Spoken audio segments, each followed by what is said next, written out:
the first time we came here. Oh, Paimon remembers!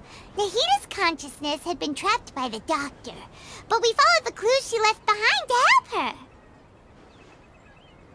So much time has already passed since then, and it seems Sumeru's changing for the better now that Nahita's in charge, right? Paimon just hopes this peace will last a long time, and then Nahita won't have any more new problems to deal with. Yeah, guess you're right. We somehow always find ourselves right in the thick of it. Who knows what will happen next?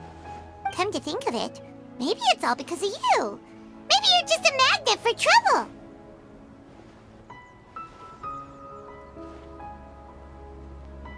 Huh? Me? Before Paimon ran into you, Paimon never ran into any trouble. At most, when she was super tired, Paimon got caught in some strange whirlpool and sucked out into sea. And even then, you fished Paimon out! Anyway, for Nahita's sake, maybe we should think about heading to our next destination for now. Ah, look who it is. Running into you in a place like this? I can see you two still love wandering around. Oh, it's Dia! Since when are we just wandering around? We're usually taking care of some serious business. Even though it may have nothing to do with our journey. But never mind that. What brings you here? I just finished a commission in the desert for a usual client of mine. Nothing too interesting. Just escorting a shipment of goods. I'm on my way to report back. That's when I saw you two all the way over there, chatting away. What were you two talking about anyway? Huh? You serious? Can't say I saw that coming. But you are travelers after all. I guess you'd never stay for too long in one place. Bumping into you like this will become a rarity. I'm starting to feel sad just thinking about it. Hey, how about I gather a few mercs to escort you two? What do you say? Thanks, but no need. Oh, Paimon had no clue you'd miss us so much. But don't worry, we'll come back to see everyone when we get a chance. Sounds good. All you need to do to get to Fontaine is cross this stretch of desert and navigate some waterways. Knowing you two, I'm sure it won't be anything you can't handle. So, when are you leaving? Oh, wait a sec. Paimon just remembered there are still a few dishes in Sumeru that Paimon hasn't tried yet. Now, where's that list Paimon made?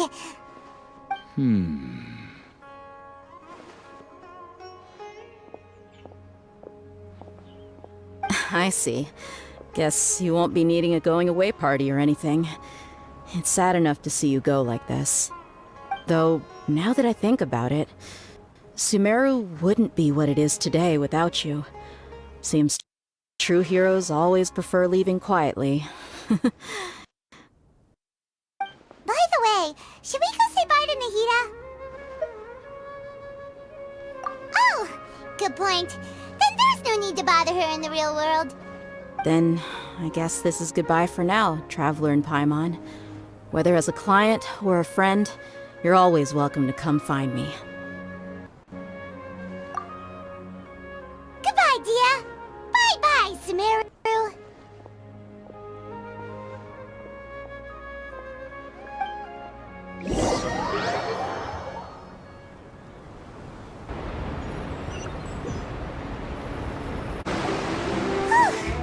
After crossing all that sand and water, we finally made it!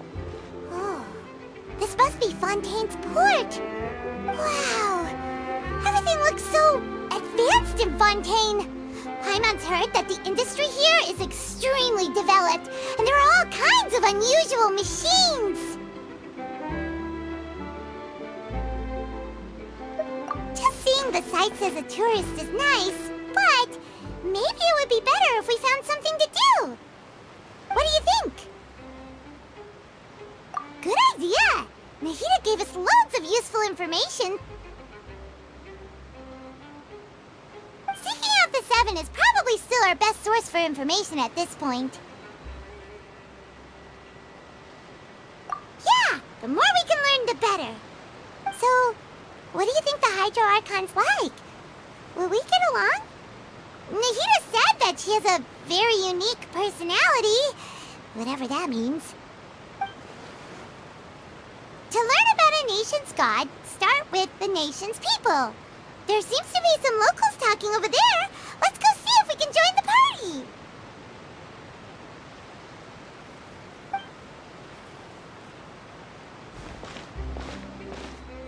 If you ask me, it's a tragedy how things ended for him. Clearly, he was a pretty decent person. Yeah, I didn't expect that kind of ending for him. I thought he would at least fight on a little longer for his family. I was expecting a sudden plot twist, but it's a pity that it never happened.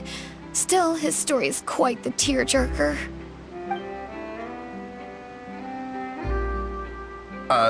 Excuse me. Can I help you too? I couldn't help but notice you standing here listening. Hi. We're travelers new to Fontaine, and we had something we wanted to ask, but you seem to be really busy talking about some kind of play, so we didn't want to interrupt. Play? Oh, no. We're talking about something that really happened. In fact, it's a case that was just heard a few days ago. Really? Like, a real trial? But the way you were talking about it and the words you used just now made it sound like some kind of story. Well, good tales are often based on true stories, aren't they? And what you see in reality may also be someone deliberately putting on an act while harboring ulterior motives. Whether something is true or not simply isn't that important. The main thing is whether the story being acted out on the stage is splendid enough. Oh, but it looks like you're not from around here. You probably don't know that the Fontaine Court of Justice is called the Opera Epiclese, or more commonly known as just the Opera House.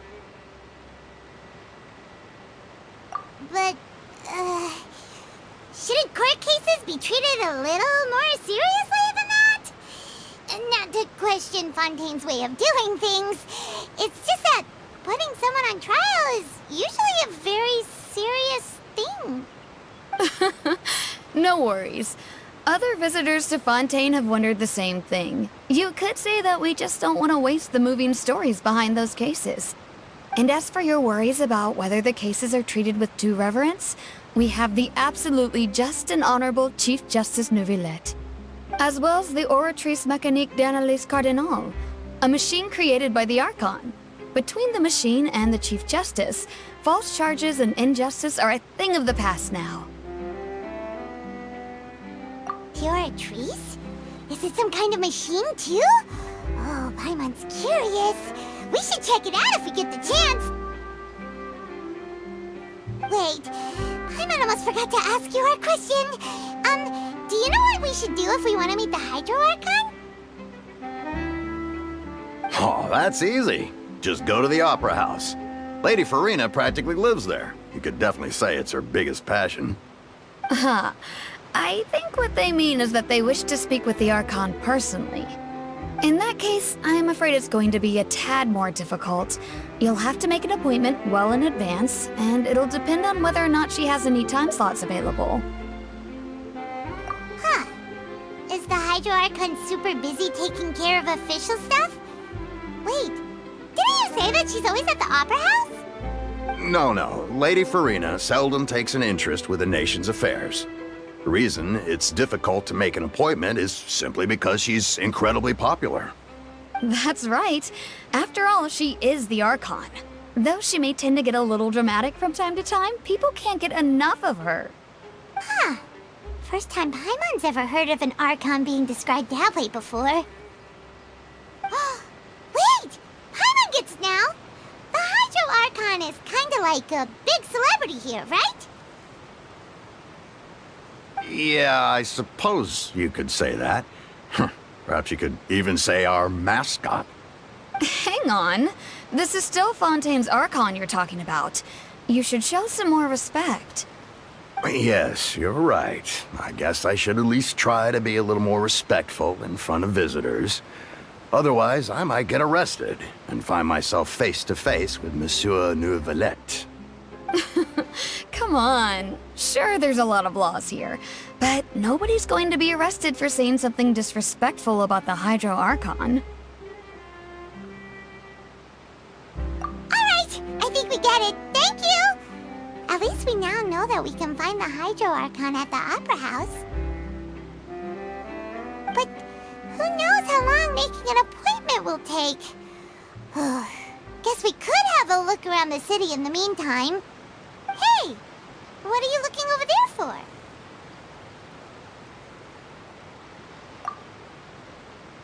Huh.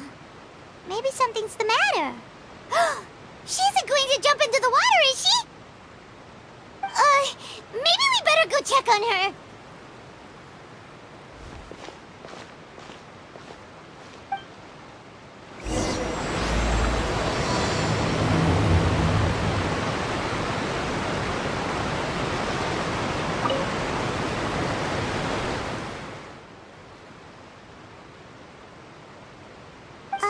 Hello there. Excuse me. Are you alright? Huh? I'm fine. Thanks. Oh, okay then. We just noticed that you seem to be worried about something. About many things, actually. But there's nothing I can do but just keep my troubles to myself. I was just reminiscing about a place my brother and I would play when we were kids. It was just atop that hill over there. See?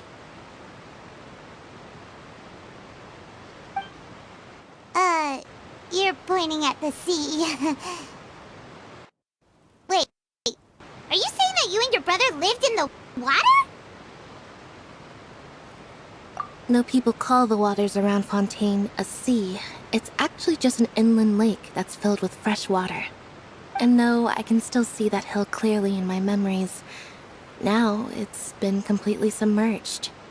He would skip and jump, tossing sand in the wind. The sun shone brightly, and the air was filled with the scent of the sea. But now, the water is gradually swallowing our memories. It won't be long before it swallows us. Sorry. Paimon doesn't really get what you mean. I don't believe we've had the pleasure of meeting. Are you Lynette's new friends? Oh, and you are? Thanks for looking after my sister. She often comes here to reminisce about our childhood, that's all. There's no need for any concern. Allow me to introduce myself. I'm Lyney, and this is my sister Lynette. If I had to guess, I'd say you must be travelers from abroad. Nice to meet you. Paimon is Paimon, and this is the Traveler. We just arrived in Fontaine. We were just talking with your sister. Even though we didn't really get what she was saying. I see. It's unusual for Lynette to be so willing to talk with anyone. In fact, she seldom speaks at all. I'm usually the only one she ever talks to. Oh, really? Then you two are just like us! Paimon's always the one talking for some reason.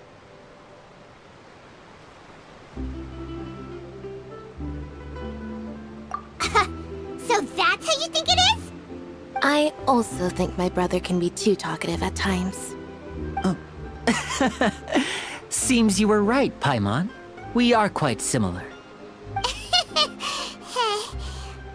So, what did Lynette mean just now when she said that the water is engulfing your memories, and that it won't be long before it engulfs you too? Oh, that. It's from a prophecy that's been circulating in Fontaine for some time now. Well, I suppose prophecy isn't exactly the right word, because that implies a certain amount of uncertainty. There's no doubt about what's happening in Fontaine now. Where to begin?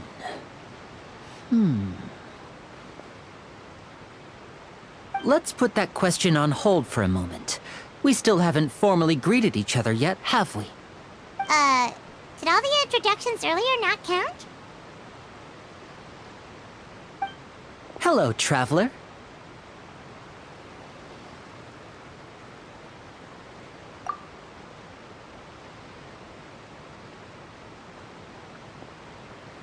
And hello, Paimon. Hey!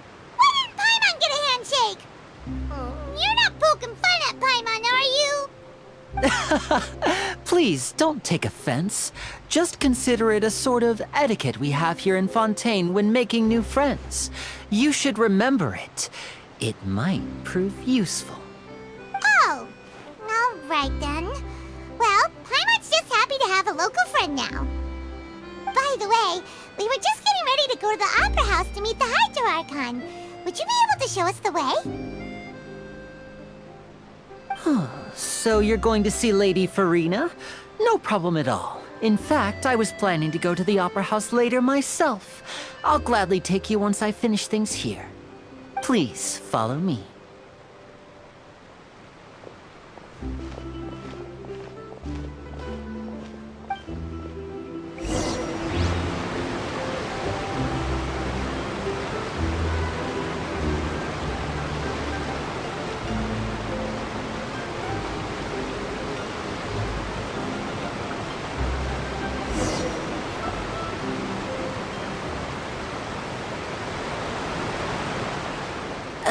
You said you were going to see Lady Farina?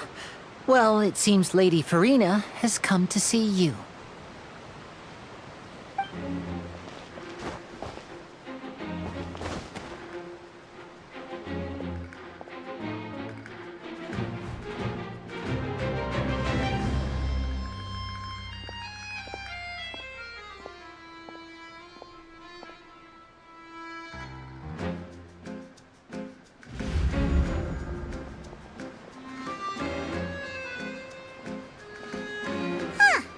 So, she's the Hydro Archon? But how did she know we were looking for her?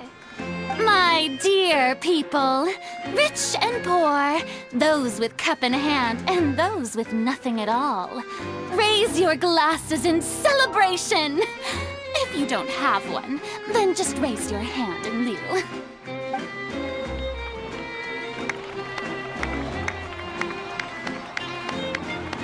As you can all see, two unfamiliar travelers have arrived in our nation. Come, let us make a toast in honor of this traveler and his companion who have journeyed here from distant lands.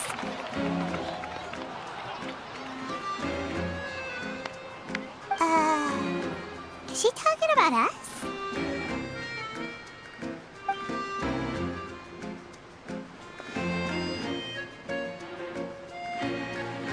I've long heard of the turmoil and chaos you left in your wake as you visited other nations. But I welcome you nevertheless. No, I have come to receive you personally. Fear is for insignificant cowards. I am a god, and I will never entertain the notion of such meaningless wariness. You can be rest assured. I see clearly your sincerity. Of course, seeking an audience with me is the most sensible thing to do. It will allow you to truly behold my power and witness my authority. Intelligent people always gather under the correct banner. I, Focalor, hereby welcome you to the nation of Hydro and acknowledge the value and significance of your trip. Now, you may rejoice in this. Yeah, Paimon still can't believe it. Feels like we've only been here for a few minutes. But the Hydro Archon's entrance was, how should Paimon describe it? A little over the top? Miss Hydro Archon? How did you know we were coming? I see.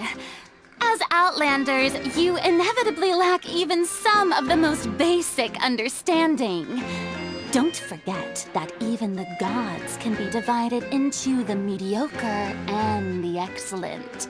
I suppose it's only natural for you to be awestruck by my abilities. You had best stop and consider. Do you really have the noble qualities and etiquette necessary to communicate with a god? All it takes is a flick of my finger for me to know everything about you. Whoa, talk about sounding high and mighty. Uh-oh. What's with these looks? Perhaps the welcoming ceremony still isn't enough? What else should I say then? Is she waiting for us to start talking? Wow, I didn't expect to see Lady Farina here. What a surprise! Wait, does this mean they're the legendary blonde traveler? How did I not notice before? Hey, what's all the commotion? Oh, is that Lady Farina? Is there some kind of drama going on? Of course. That's the blonde traveler. The one all those stories are about. Lady Farina came here to personally see him. Oh, I bet this is gonna be the duel of the century. Ooh, I've got to see this. I knew Lady Farina would never disappoint.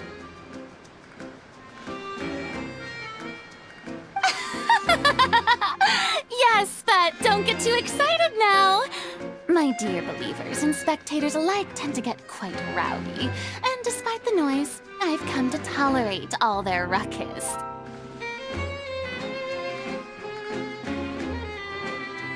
You may consider this my reward to all of you. I have determined that there will be an epic duel between myself and this traveler from another land, just as you were hoping to see. Now she wants to fight? Aren't we getting a little ahead of ourselves?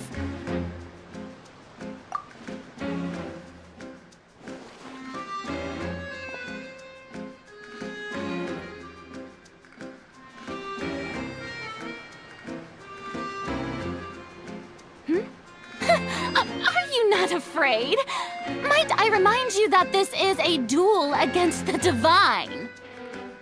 What are you trying to do, Traveler? Provoking a god in front of her people? Stand down, Clorend. I admire his bravery. Few have the courage to draw their sword against a god. He is obviously a true warrior. Unfortunately, people nowadays only crave to be thrilled, and a mere duel will not slake their thirst for excitement. Huh. Yeah, she's right. Just a duel wouldn't be all that interesting. On Araneus, criminals are always requesting duels to defend their honor. You're getting a bit old, to tell the truth. You see. Then, as the god of justice, I shall face this traveler in another kind of duel. A duel in court! Oh, all right! Now that'll be worth seeing!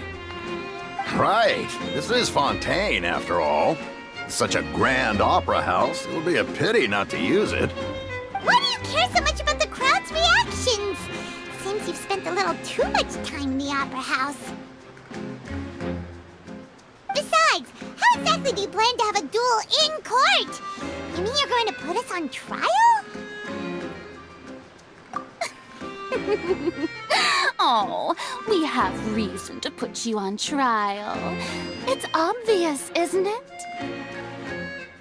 According to Fontaine law, no one is permitted to release any flying objects within Fontaine city limits during the first 3 days of each month.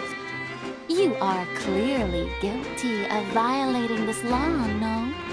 Oh, so that's what they've done wrong. That's our Lady Farina. No one knows the laws of Fontaine like she does. You call that obvious? What kind of law is that? Wait, flying object? You mean Paimon? Precisely! Now, if you two have no objections, then in the name of the Hydro Archon, I order your arrest. My apologies, Lady Farina. I don't mean to spoil the fun. But if you would allow me to interject, I don't think that Paimon here meets the definition of a flying object. You tell her, Lyney! Finally someone who's not crazy. How could anyone call Paimon a flying object? Great magician Lyney, my beloved citizen. I'll permit you to object, But how exactly do you plan to prove your claim? As a magician who just rained on your parade, I naturally should shoulder the responsibility of saving the show. So, with such an audience gathered here, allow me to perform a trick for everyone.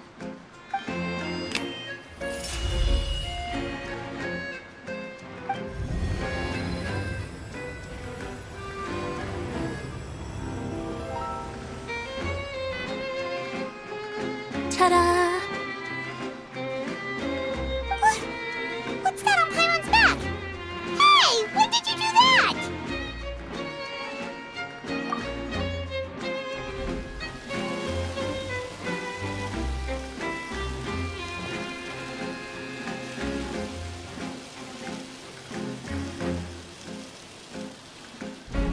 There. As you can all clearly see, Paimon should be classified as, well, something like a balloon. This rope has been in the Traveler's hand all along. It was just that no one could see it before. Huh? You call that magic? You've got to be joking. I thought it was pretty good. Nice one. Huh? I'm not sure what to think. It seems Lady Furina's charges no longer hold water.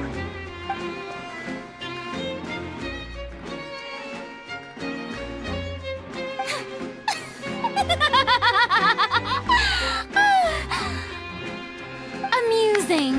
Very amusing, Lyney. Just the sort of unexpected twist that I enjoy. With you here, today's performance can finally be called complete. Performance? You see all this as a performance? In which case, consider the matter of your trial resolved. The god of justice will not bring charges against an innocent person. But when there are valid grounds, I will not only judge travelers from abroad, but even the gods of other lands. I look forward to seeing your upcoming performance at the Opera House, Mr. Lyney and Miss Lynette. That's enough for now. Toodaloo!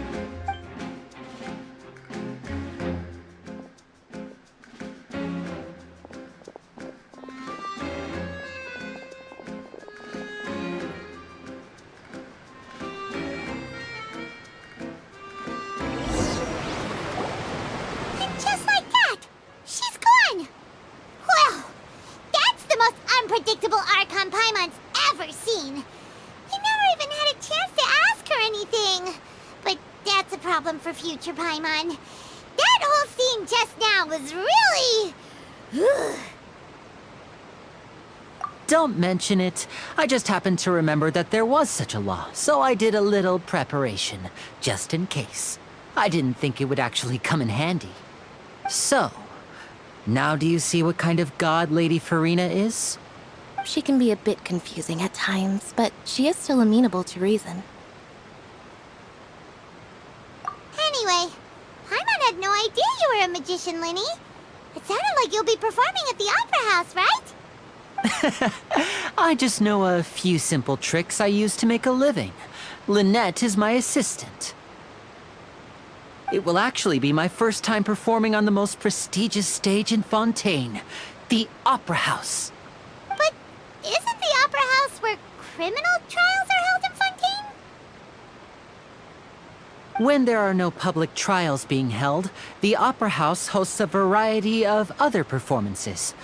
To the people of Fontaine, the line between a trial and a performance can be a little blurred. And speaking of performances, I would be remiss to forego this opportunity gifted by fate. Might I invite the two of you to see my performance? My brother's always excited to make new friends. Oh, sure. We don't really have anything to do now, and we wanted to go to the Opera House anyway. Splendid. In that case, why don't we go together? I'll show you the way. I just have something to take care of first. Oh, you really mean it? Then I'll take you up on your offer. This is a magical item known as a magic pocket. Perhaps you can help me distribute them to the people here. for? About that... You asked me before about the prophecy, right? Let me start by telling you a little more about what it entails. I'm not sure exactly when it began, but a prophecy has been circulating around Fontaine. It says that every person in Fontaine is born with sin. No matter how the nation of justice holds trial after trial, this sin cannot be absolved. Until one day, the water levels in Fontaine will rise, and the sinful people will slowly be drowned. In the end, the people will all be dissolved into the waters, and only the Hydro Archon will remain, weeping on her throne. Only then will the sins of the people of Fontaine be washed away. That sounds pretty gloomy. Why are people in Fontaine born with sin? What is that supposed to mean? There are lots of guesses. Some say that the ancestors of Fontaine stole the power of the seas and stirred its wrath. Others say that the people of Fontaine never heeded the first Hydro Archon's warnings and offended Celestia. But here in Fontaine, evidence is what matters. There hasn't been concrete evidence for any of these claims, so they can only be regarded as conjecture. If even the people in Fontaine don't know what sin they committed, wouldn't it be better just to ignore the prophecy completely? Why bother feeling guilty all the time? That's exactly what the people did at first. But in the last few years, the water levels in Fontaine have actually started rising. Many places have already been completely submerged, and now lie beneath the sea. Many people carry on with their lives as before and shrug it off as a natural phenomenon. But my family and I think that the people of Fontaine shouldn't ignore the possibility, which would end up sentencing them to death. We hope that at least the people who reside near the waterfront can move away before it's too late. So, we've started distributing magic pockets to them. As a magical item, these magic pockets have astonishing capacity. I'm sure they will come in handy when people are moving their belongings. Oh, Paimon gets it! It's like preparing for a rainy day! But this is more than a bit of rain. Perhaps only absolute power could ever contend with such a catastrophe. But who knows? We're just tiny specks in the grand scheme of things. Now, if you'd like to help, then please give these magic pockets to anyone nearby. Be sure to convince them to take it, regardless of what they say.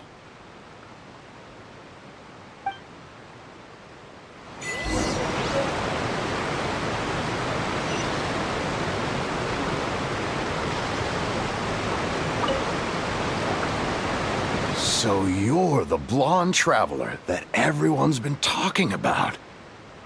My apologies for not recognizing you earlier. Oh, a magic pocket? Seems you really thought of everything. I guess it's better to prepare for the worst and hope for the best. Thanks.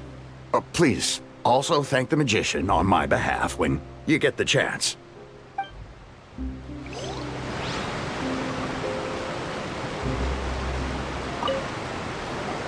What's this? So you also believe in the prophecy. Keep it. I won't have any use for it. What? You mean you don't believe in the prophecy? No, I believe in the prophecy. But I also believe in another story. The story says that people once lived in the ocean. They were one with the ocean and couldn't live apart from it. But as time wore on, people desired to live on land and developed blood vessels, encapsulating the sea within their bodies. Thus could people set foot on land. So, if you ask me, when the water rises and takes us all, it'll be like we're going home.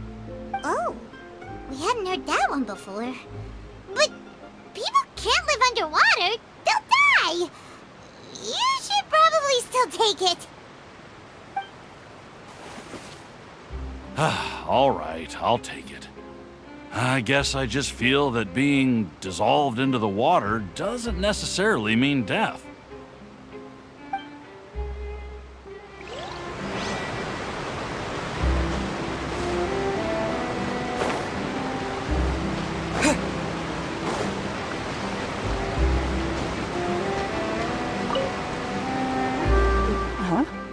I don't want that thing.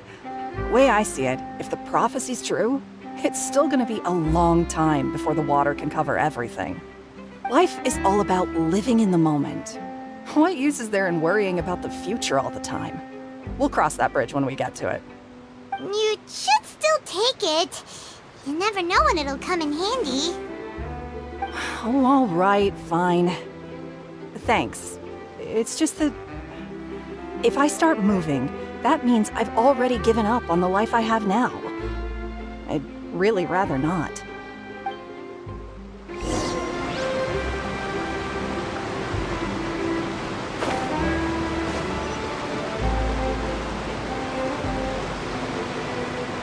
Oh? You already handed out all of the magic pockets?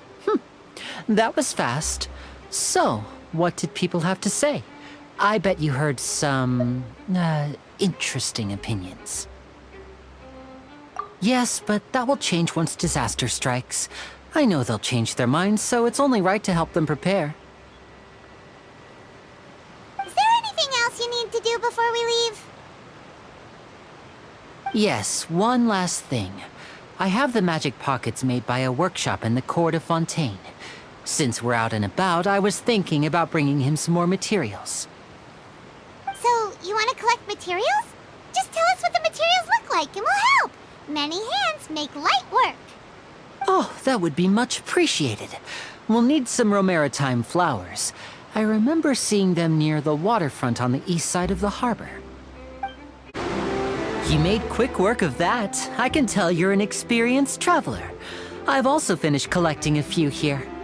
Maybe next time you'll feel like helping too, Lynette. No way. I'm in power-saving mode today. Otherwise, I fear I may not have any energy left for the performance at the Opera House. Fine. Though the performance is still a long way off. Now that we're finished here, we should get ready to head back to the court of Fontaine. So, we're going to the court of Fontaine before we head to the Opera House? Good.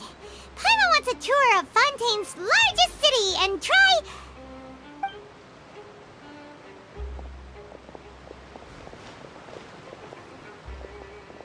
Wait, shh.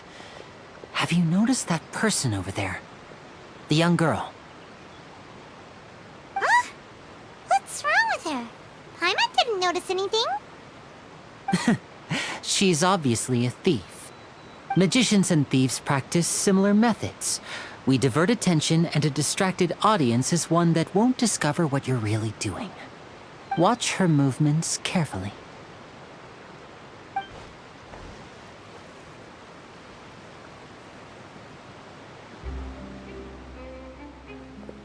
Oh, he's right! Shh, keep your voice down. We need to think of a way to catch her, but it seems she's very alert. Perhaps we should split up. You two can ride the lift over there and wait up top. I bet that'll be her escape route if she tries to run. All right, let's go. This is the spot where Lyney wanted us to wait.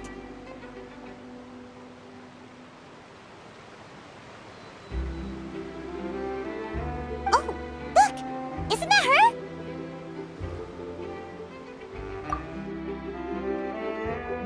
Oh no! Did she notice us? She started running the other direction! What should we do? Should we chase her? You're right. She might also be trying to lure us away.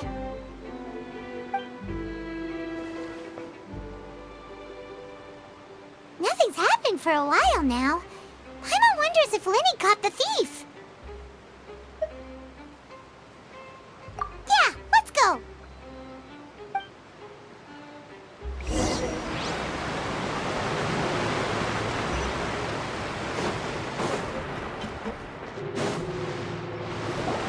Are you sure that's all she took? You should check to make sure you're not missing anything else. No, that was all. Oh, I can't thank you enough. I didn't notice a thing earlier. Anyway, I should be going now. Thanks again. Oh, were you returning what the thief had stolen? That's right. Pity I wasn't able to catch her. She distracted me by dropping the thing she stole on the ground. By the time I looked back, she was already gone. I saw the general direction she went, but Lyney twisted his ankle, and I needed to make sure he was okay. Oh, did you get hurt, Lyney? I'll be all right. It's just a twisted ankle, that's all. In fact, it's feeling better already. If you want to play at being a hero, at least try not to get hurt doing it. Imagine what would happen if you managed to derail our performance as a result. You're right. Sorry, Lynette. I have to admit that the thief was even more skilled than I had anticipated. But at least we were able to get the stolen items back, so it wasn't a complete failure. What a slippery little thief! Guess things turned out all right in the end, though. Lyney's initiative paid off! All right, let's put this little detour behind us. We should go to the court of Fontaine now.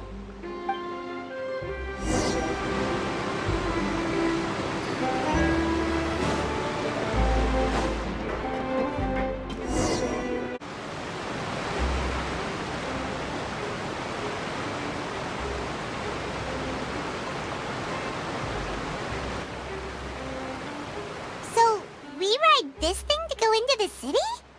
What an ingenious way to get around! People in Fontaine really know how to use water! This is an aqua bus. It allows people to travel between several key locations around Fontaine. It's pretty convenient, but the ride can become a little dull after a while. The scenery is always the same. That's why it's better to travel with friends. So you mean it's still boring even when I'm riding with you? No, that's not what I meant. It's just that, well, you don't really talk that much. Besides, it doesn't really feel like a real trip when it's just the two of us. It's the same as being at home. Whatever. Guess that's what it's like to be an older brother. It's about time for us to leave. Let's get on board.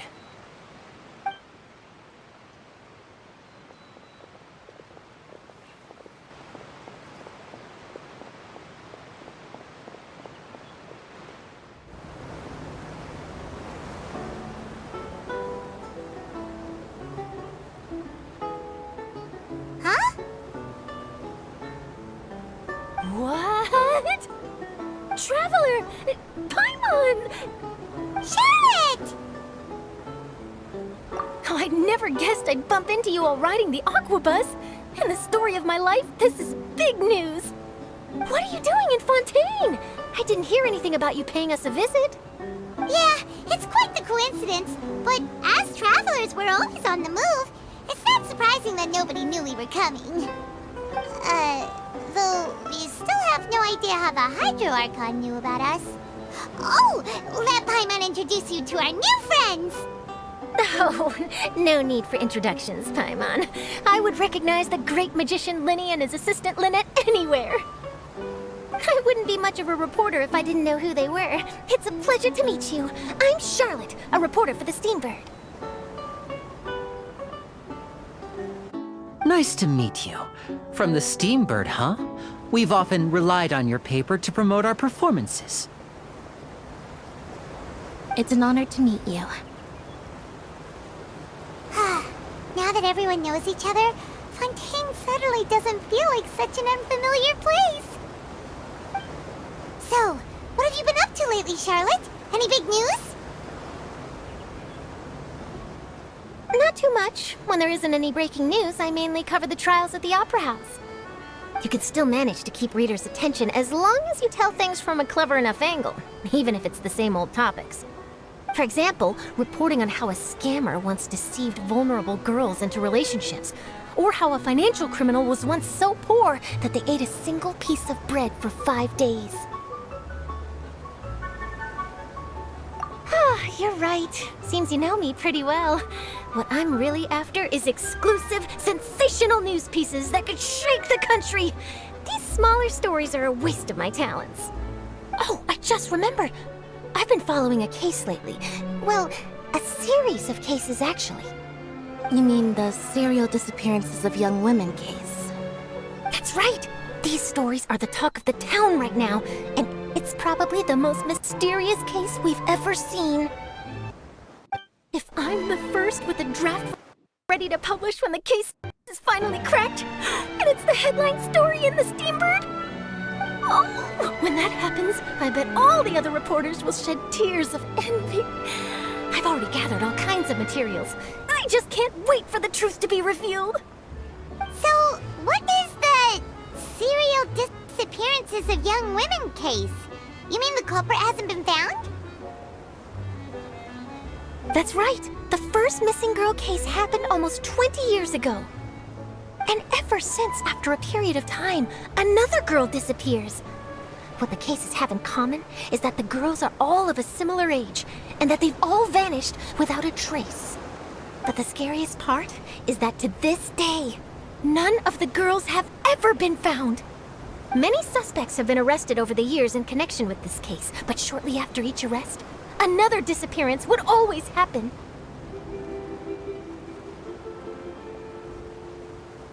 Yes, it's possible. But either way, I believe that every case has some precise truth behind it, waiting to be exposed. Yes, I agree. And at the very least, the family of those missing girls deserves some sort of explanation. I just imagined for a second what I would do if Lynette were to suddenly disappear. I'd pay any price to get her back, and then find a way to track down the culprit. Please don't imagine that, Lyney.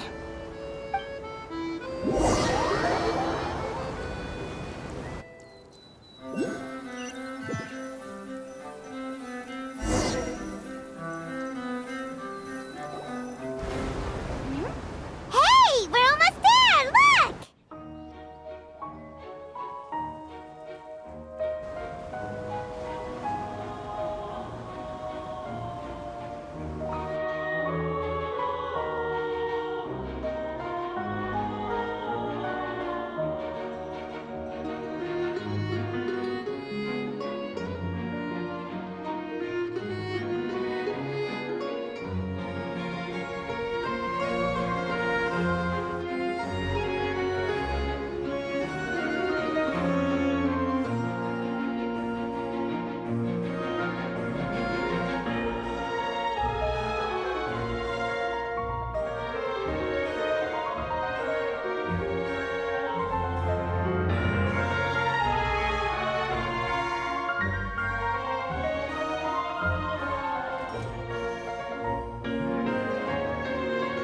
Well, I really enjoyed chatting with you. Life should be full of pleasant little surprises like this. Yeah, us as well. The ride went by too quickly. I have an interview to get to. I should get going before I'm late. Okay, Paimon hopes we can chat again soon, Charlotte. See ya! Bye now. Oh, be sure to stop by and see me at the Steambird when you have time. What a tough job. Always running around and interviewing everyone. Well, where should we go now? If you don't mind, how about we stop by my home first? Besides, I still have all the materials we collected. Sure, we wouldn't mind at all. This city is so huge, Paimon wouldn't know where to start anyway.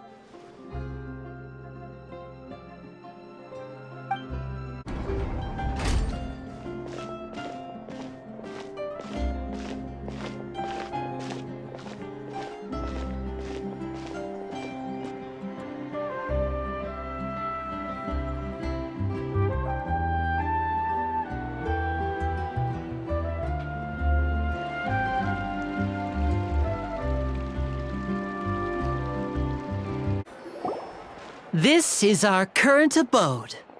Ah, Fremine, you're home. Where did everyone else go? I have some new friends that I would like to introduce. Oh, they all just went out a moment ago.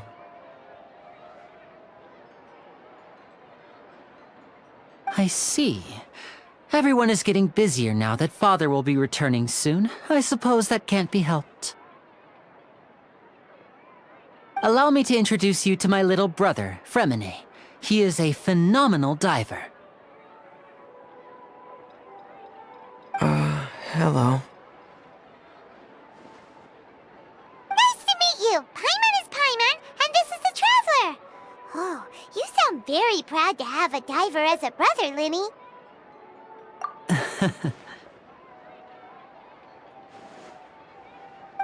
Lyney, could you come here for a moment?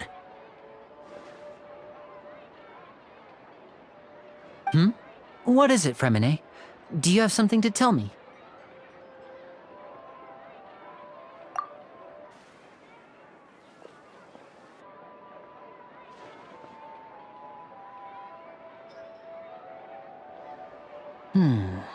Okay, I see. Is everything all right?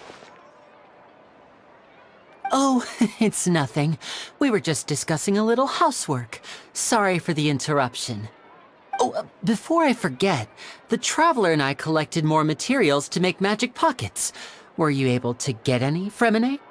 Yes, I went diving and gathered lots of materials. I was about to give them to you. That's our Fremine, always quick with the underwater work. All right, I'll take these to the workshop.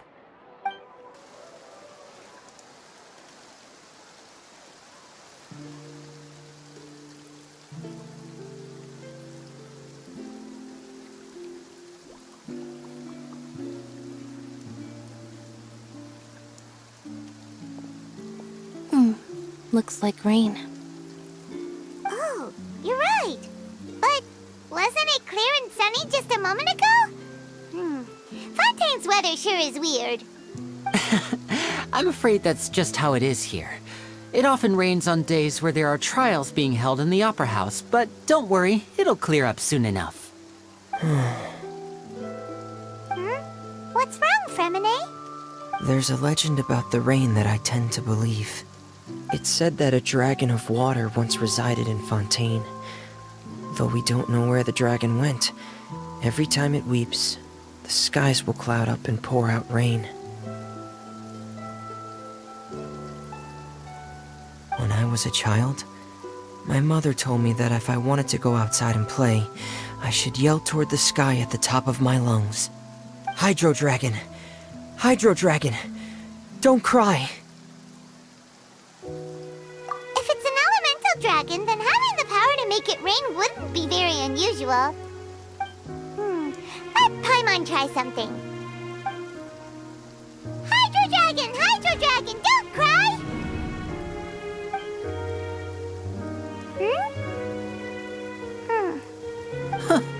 Doesn't seem to be of any use. It is just a legend after all. You know, you might be a more popular magician if you understood the concept of romanticism. Or could at least play along. Sorry, it might be because we've never met the Hydro Dragon. Perhaps it can't be comforted by the words of strangers.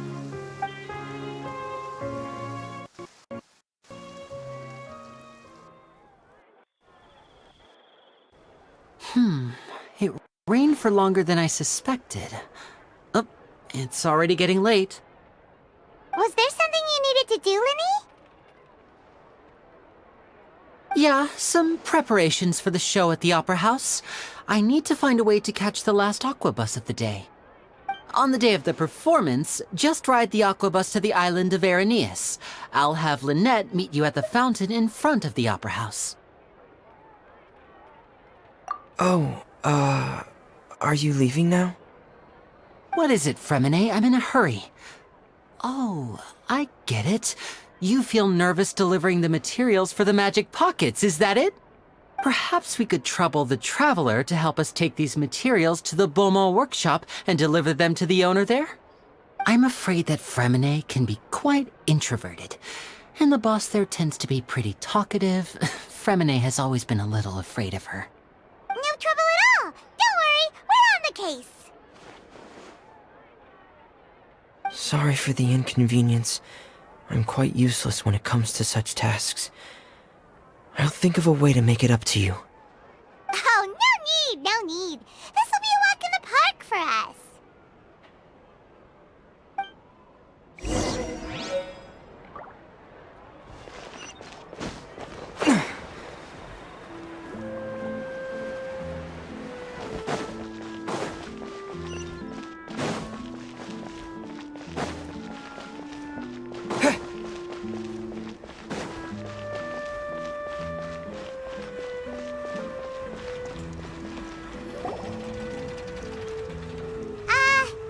Hello? Is there anyone here? Oh, hello there. New customers? Looking to buy, or do you need something made? Or perhaps you're just looking for a chat with me. Oh no, we're just here to deliver some materials. Here they are. They're for making... what were they called again? Ah, these must be for magic pockets. I could tell right away. I've already made several orders worth now. No need. They've already prepaid several batches worth. When they told me what they'd be using them for, I even offered them a discount. But they insisted on paying the full amount, saying that I had a business to run. It seems both their hearts and their pockets are made of gold. Whoa. So, is Lyney actually loaded? I can't say for sure, but who knows? Maybe there's good money to be made being a magician in Fontaine. Hey! Is this machine what you use to make stuff here? It looks really advanced. Why use your hands when a machine can do the work? It would be a waste not to use the latest technology, and wasting is a kind of crime. But where does a big machine like that get its power from? Well, it's a little complicated. I'm not sure I can put it in layman's terms for you. But basically, everything we usually use here in the city is powered by indemnitium. It's a type of energy that's produced from trials. Huh? How can trials produce energy? Well, I'm not completely sure of all the details myself, but basically, when a trial is in session, the Oratrice Mécanique d'Analyse Cardinale harvests people's belief in justice and converts it into energy to be used all around Fontaine. So that's what its other function is? Paimon heard that the Oratrice was created by the Archon to make judgments. But Paimon still doesn't get it. How could something unreliable like people's beliefs be turned into a stable power source for these machines? Oh, yeah! So that means the Hydro Archon relies on the machine to take the energy created by belief and turn it into power for all of Fontaine, right?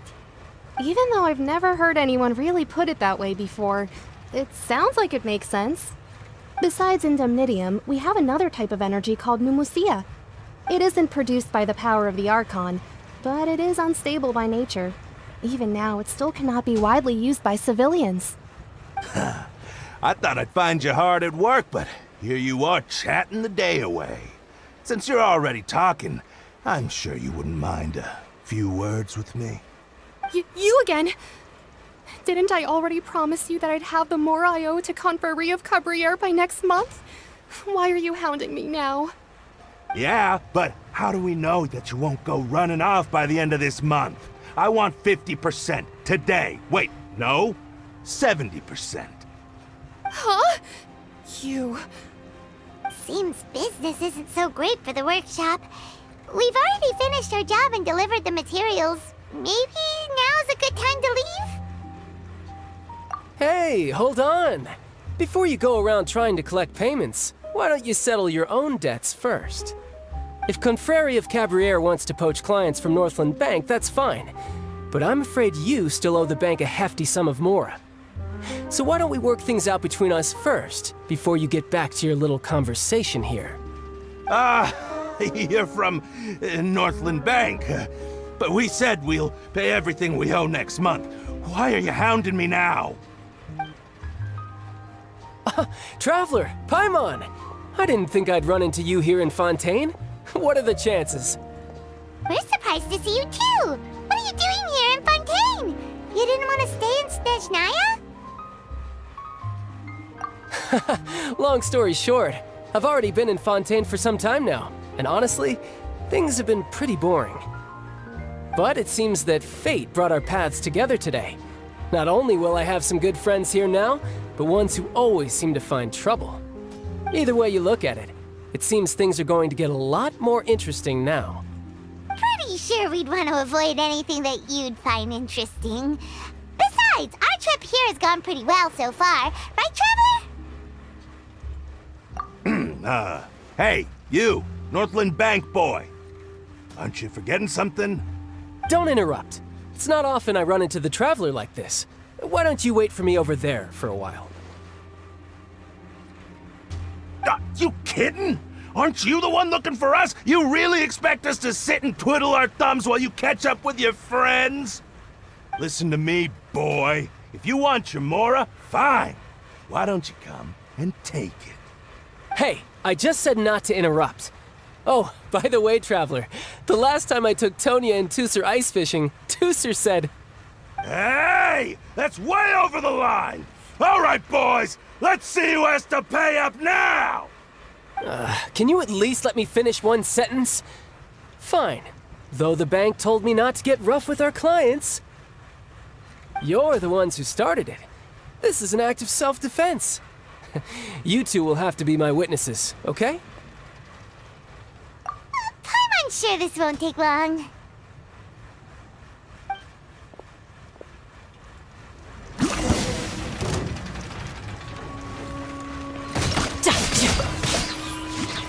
Just brace yourself! This is gonna hurt!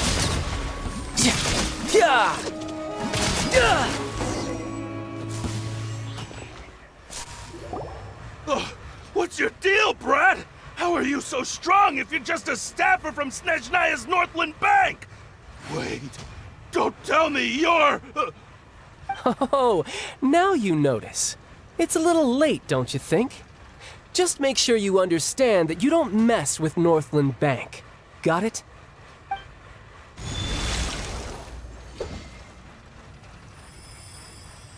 Huh? Now's my chance!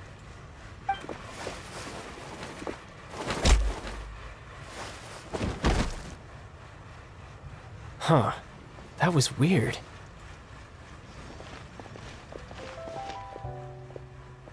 I'm not sure. It's as if I suddenly lost control of my hydro powers when I needed them. Maybe there's something wrong with my vision? Strange. How could that happen? First time Paimon's ever heard of someone losing control of their vision. Never mind. It doesn't matter. If I want to stay sharp, I shouldn't be relying too much on my vision anyway. Besides, I always have my delusion in case I need it. So what are you doing in Fontaine, child? I don't see its work for Northland Bank. Well, I guess it's because I've been in a bad mood lately. Huh? What kind of reason is that? Wait, since when do you feel down about anything? I don't know. Maybe I still have a lot to learn about myself. But recently, there seems to be some sort of restless power stirring inside of me. And I don't know why, but every now and then I feel like I'm in a terrible mood. Maybe you losing control of your vision just now is connected with that power you're feeling inside. That is a possibility. I can't remember if I ever mentioned it before, but when I was 14, I fell into some unknown abyss. It was during that time I learned nearly all of my abilities. The one who took me under her wing and taught me was named Skirk. She was always quiet and very mysterious. Nobody knew where she came from or what she had been through, and she was always very strict when teaching me combat techniques. One time, I asked her why she was willing to take me on as an apprentice. from what I could make of her answer, it was because I had awakened it, and traces of it remained on me. She said that all my combat training would be useful in the future. But what is it? What did you awaken? She never explained that, but my guess is that it's related to a dream I saw when I had just fallen into that abyss. In my dream, I was in the deepest depths of the sea, and the boundless seabed was all around me. But in front of me appeared a whale that was so massive, I felt like I couldn't breathe. A whale? Oh, that sounds familiar! When we fought against you before, you summoned a huge whale that seemed to leap at us. Is that the one? That's just an abstract form of a whale that I create using my elemental powers. It takes that shape because the scene I dreamt of the whale has always been stuck in my mind. I'll never forget it. So you used the whale as inspiration for one of your moves? Huh. Seems a little twisted to Paimon. So why don't you just go ask your master? Maybe she knows the answer. You make it sound so easy. Ever since the incident I experienced there, I've never stopped searching for Master Skirk and that unknown abyss. But it's been years now, and I've still found nothing. There isn't even a trace of the place where I remember falling into the abyss. Oh, it sounds like some kind of ghost story. Yeah, I'm out of leads at this point, but there's nothing more I can do. It seems that strange encounters in this world tend to be elusive like that. Oh, seems the time really flies when I'm talking with you. I just remembered I have somewhere else I need to be, so I should get going. What? More work for the Northland Bank? No, it's more of a personal appointment. Lately, I've been sparring with some of Fontaine's official champion duelists whenever I'm feeling bored. Official champion duelists? You mean it's their job to duel? Yep, in Fontaine, before a criminal goes to court, they're given one chance to defend their honor by requesting a duel with an official champion duelist. The champion duelists are all-powerful fighters selected from among the nation's best, and the duel itself is a no-holds-barred fight with no specified stopping point. So engaging in such a duel is regarded as a symbol of defending your honor. If a criminal manages to win the duel, they'll be acquitted. But if they lose, they'll have no choice but to stand trial. And the worst-case scenario is that you're simply killed in the duel. Though it's rumored that Fontaine has a death penalty, from what I can tell, no one has ever been officially sentenced to death. So really, the only people who opt to duel are those who have suffered a grave injustice in being accused, or those who greatly value their honor. Otherwise, why gamble with your life? So, do many people actually get out of their trials by winning the duel? Apparently, it's exceedingly rare for anyone to actually win. Fontaine probably enacted this system as a way to show that the nation respects the honor of its citizens. Besides, none of the champion duelists are to be trifled with, which is exactly why I was itching to face them as soon as I got to Fontaine. Apparently, the one I'm meeting today, Clorinde, is the strongest of the champion duelists. I had been asking her for some time before she finally agreed to face me today. Well, that's child for ya. Paimon feels like we heard that name somewhere before. Clorinde. Huh. Oh, before I forget, I want you to have this. Huh? Your vision? You're seriously just giving it away? I'm just worried that it could become uncontrollable again. I'd be pretty upset if it got in the way of my duel, so I think I'll be better off without it for now. Besides, I just need you to hold on to it for a short while. I'll come retrieve it when I have some time later. Paimon knows what you're up to. You just want an excuse to come talk to us again, don't you? Whatever gave you that idea? I'll be in touch later.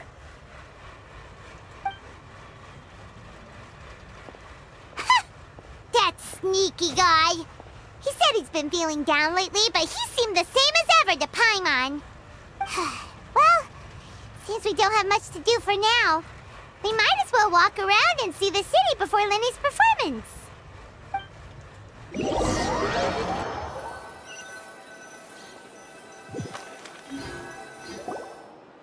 Wow! Who could have seen that coming? The reporter who was barely around for most of the story was the murderer all along! Sorry.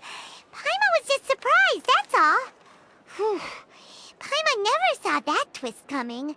The murder mystery novels here are amazing!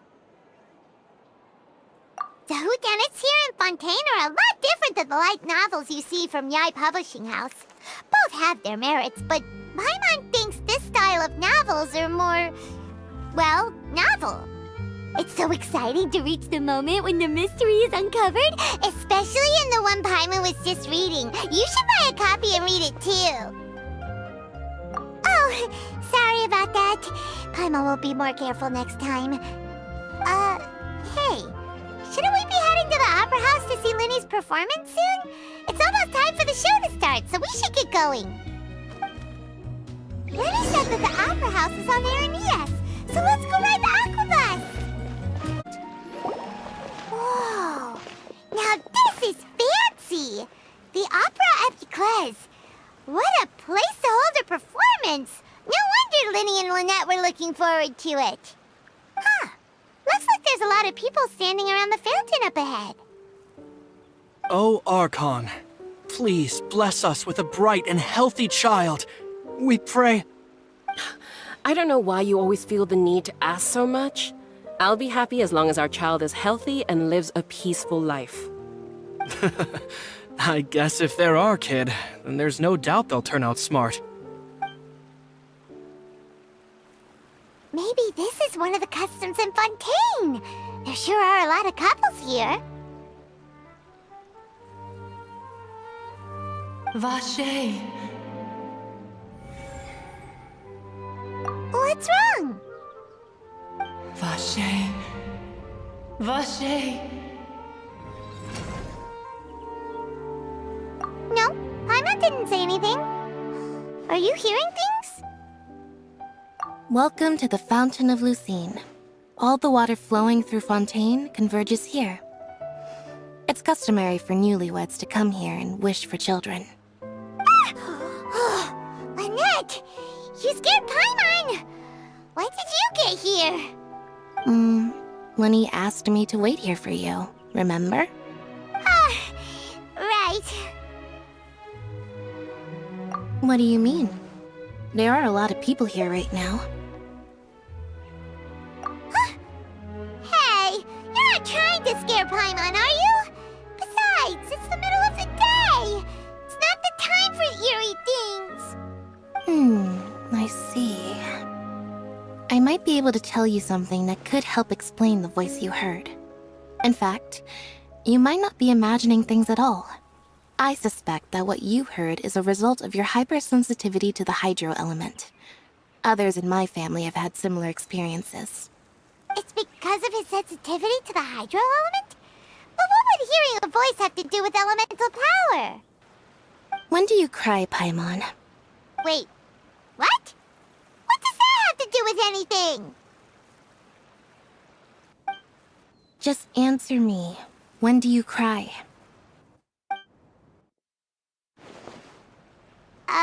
When Paimon's really sad?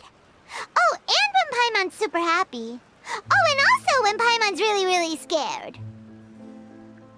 Then you should understand that tears contain your most intense emotions. Like I just mentioned, the Fountain of Lucine is where all the flowing water in Fontaine converges. Even the tears that fall to the ground will eventually gather here. So maybe what you heard was the intense emotion coming from someone's tears. So, what did the voice say? If you were hearing their emotions, then Paimon wonders what happened to them. Rather than worrying about them, we should worry about my brother first. Don't let that calm look of his fool you. He tends to get pretty nervous just before a performance. so chatting with Lyney might help him relax a little before he goes on stage. Oh, right. That makes sense. Let's go in and see Lyney.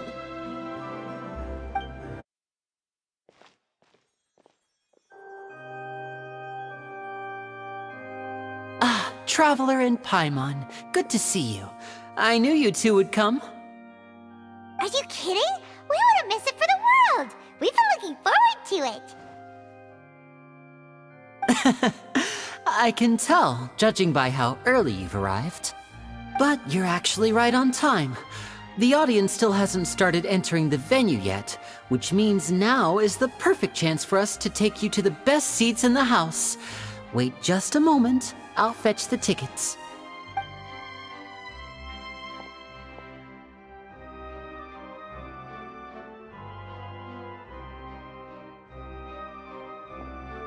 The Opera House has assigned seating, so you always have to make reservations.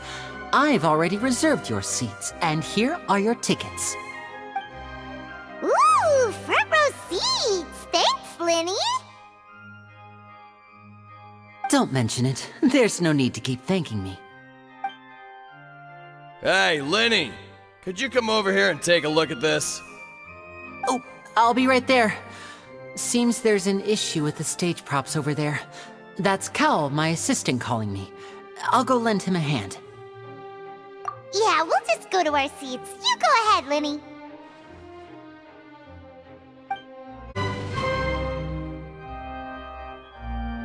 Oh, these should be our seats. Come on, let's sit down.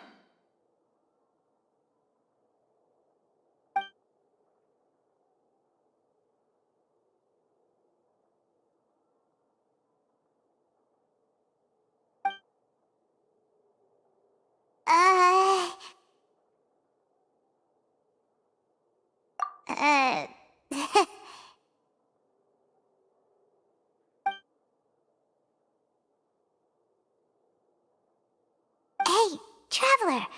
Maybe we should strike up a conversation with the person next to us. Since we're sitting together and the rest of the place is practically empty still, it's kinda awkward if we don't say anything. Ah, you little... Of course you put this on Paimon. Excuse me, I did not realize you felt awkward. I am terribly sorry. I would be perfectly happy to chat with you if that is what you would like. Oh, so you heard all of that, did ya? Boy, you sure have good ears. Paimon thought she was keeping her voice down. Wait, that's not it, Paimon's... Sorry, Paimon's the one who was being rude, talking under her breath like that. So, let's talk, but, what should we talk about? Oh, Paimon's got it. You're also here early and sitting in the front. Are you a friend of Lyney's too? A friend, you say? Well, if Mr. Lyney would like to be my friend, I would be more than happy to reciprocate. Oh, so you're not friends with Lyney then? Oh, this is getting more awkward by the second. Paimon nearly forgot to make her introduction. Nice to meet you. Paimon is Paimon, and this is the Traveler. We just arrived in Fontaine. It is an honor to meet you two. I have heard of your deeds across Tevat. And as required by proper etiquette, I will also introduce myself. I am... Oh, Monsieur Nervillet. What an honor it is to have you here to see my show. Ah, Mr. Lyney. I should say it is in fact an honor for me to see your performance in person. Wait, Nervillet? Could he be... I saw you all chatting just now, but it seems you still don't know who Monsieur Nervillet is. Allow me to introduce you to Fontaine's Chief Justice. That seat is always reserved for him. It wouldn't be too much to say that he's the symbol of justice and honesty here in Fontaine. Whoa! Sorry for being so rude just now. Paimon had no idea you were such an important person. No offense taken. Being Chief Justice is merely what I do for work. Nearly every person has their usual reserved seat, so I'm not so special, really. And by the way, I should probably let you know, even though I would prefer not to. There's someone sitting up there in the VIP seats that has been striking a pose for quite a while now. I believe she is trying to give you a most elegant and impressive first impression. So I think you should take notice of her sooner rather than later, otherwise she may become flustered.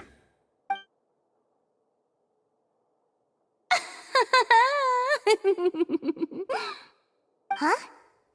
Oh, it's Farina, the Hydro Archon. Huh. She sure has a smug and satisfied look on her face. Guess she has no idea that you saw right through her act. Very good. That is for the best. No need to pay her any more attention. We may now enjoy the show. Huh?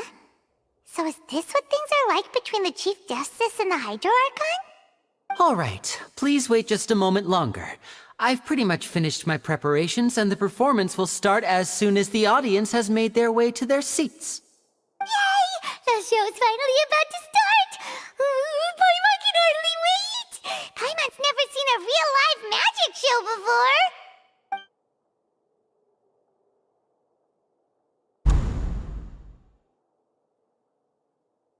Ooh! They're dimming the lights! The show must be starting!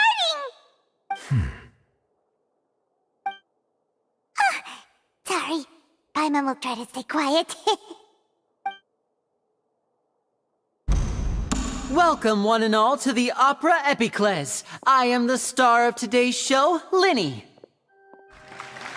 And over here is my sister, Lynette, who will be working as my wonderful assistant.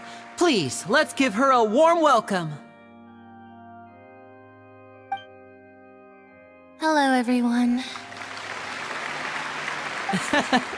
I know she may seem to be a little sleepy right now, but that's just a sign that she's nervous. Whatever. Now, some of you may be thinking, two vision holders who can freely manipulate elemental powers performing magic is not true magic at all. So, I would like to take a moment to assure you that elemental powers will have nothing to do with what you will witness on the stage today.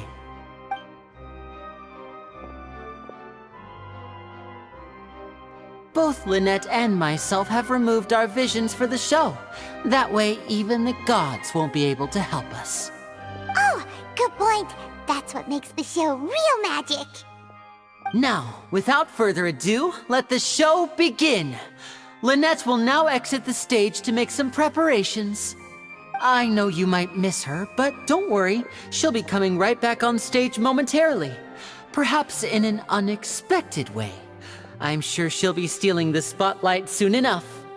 Oh, and before I forget, there's one more thing I should say. You never know what can happen in the blink of an eye. A magician's greatest skill is making things disappear or appear. The possibilities are endless.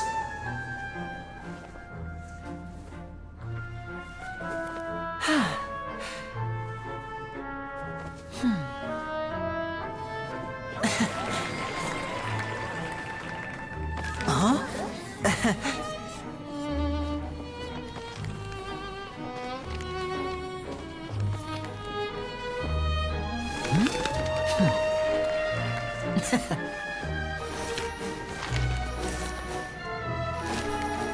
But this isn't what you came for. These little tricks, you've seen them all before. So it's time for something truly extraordinary, don't you think? This one's a little tricky.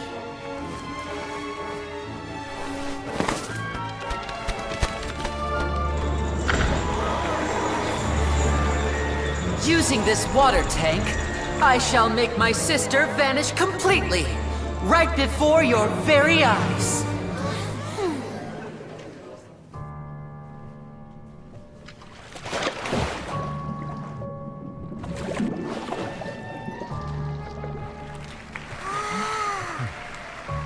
It's actually quite simple.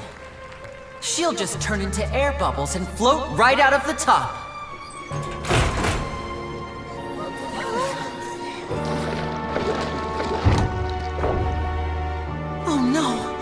I told them to check all the props carefully. With the lid on, even air can't escape. An amateur magician would be getting very nervous right around now. Luckily, it's me on stage, so let me show you what a true virtuoso can do.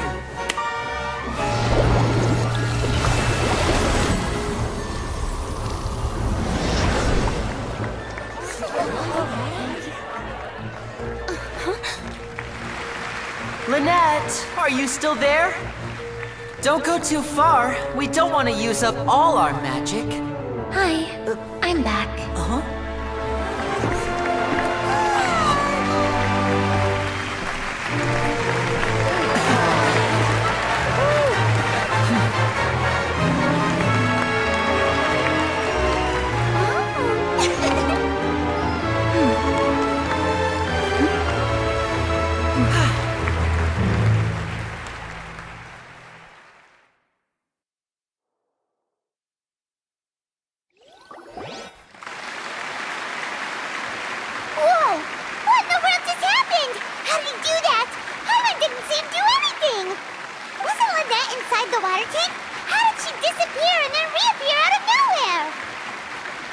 If we could see easily through his tricks, then that would mean that his skills are still lacking. To appreciate magic, you should focus on the show happening on stage, rather than getting caught up in trying to see that which has been intentionally hidden. Guess you're right. Paimon couldn't believe her eyes when Lynette reappeared. Amazing! Thank you everyone. I'm glad you enjoyed that performance. But our magical journey has only just begun. I've prepared even more astonishing surprises for everyone here. The magic of transformation and disappearance can go far beyond what you've just seen. I'm sure many of you are thinking that escaping the water tank was impressive enough, but Lynette is still my assistant after all. In which case, I have ample time to make all necessary preparations. So, for my next trick, I will require the participation of one lucky audience member. Please, if my assistants could bring out the magical boxes now. There are 2 boxes, and only 2 boxes. One is here, and one is there in the aisle among the audience. I'm sure many of our clever audience members have already guessed our next magic trick. A swap! Our lucky audience member and I will each enter a magic box. After 1 minute, we will each emerge from the opposite box. Now please, everyone pay very close attention to the box you see here. Don't give me any chance to make a move. Wow! How's he gonna do this? Hey, do you think this is all magic tricks, or does Lyney have actual superpowers? The lucky audience member will be generated by this random number selector. It selects numbers entirely at random. Even I don't know who will be chosen to participate. Now then, let's begin. Let me see. Oh, row 7, seat 3. Congratulations! You now have the chance to experience magic firsthand for an entire minute. Please, come forward. My assistant will take you beside the magic box. I'm sorry, it might be a little cramped inside, but no need to feel nervous. We've carefully arranged everything for you to be as comfortable as possible. You don't need to do anything, but no matter what strange things may happen, don't come out of the box. If the magic is interrupted, who knows where you might end up? You might even find yourself in the Fortress of Meropide. Oh, okay. All right. Before I enter the magic box, there is one more thing I need to ask the audience to do. Could you all give me a countdown? Like this. 60, 59, 58. Just keep counting down. You can go a little faster or slower if you like. I won't be able to see anything in the pitch black box, so I'll be relying on your voices to know when time is up. Oh, and no tricks now. If you quickly count from 60 in just 30 seconds, then I'll be in a tough spot. Ooh! Paimon kinda wants to count faster after hearing him say that! No, that won't do. I can see it in your eyes. You still can't be trusted. Let's practice together. Come on, repeat after me. 60, 59, 58. 60! 59! 58! That's right, perfect. Keep it going. All right, I'll see you all on the other side once you've finished counting.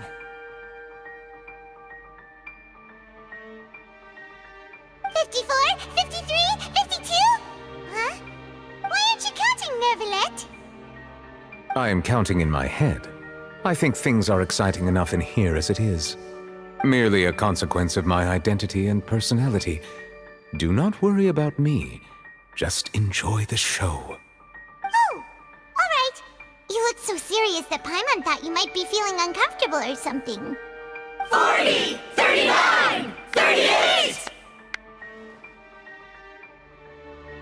Mr. Lyney, are you all right in there? Is everything ready? Yes, I'm fine. I'm just double-checking the direction of the magic. It would be a disaster if we get sent to the wrong places. For example, midair right above the audience. Even though he's saying that, Lyney doesn't seem nervous at all.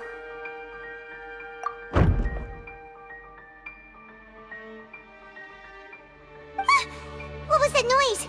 Did you hear it too? Not sure. Anyway, it doesn't seem like anyone's worried about it. 25! 24! 23! What's wrong, Mr. Lyney? I can still hear you moving in there. I seem to have accidentally knocked over a decoration. I'm trying to fix it, but it's pitch black in here. I can't tell left from right. Never mind the decorations. There's no time for that. The show is what's important.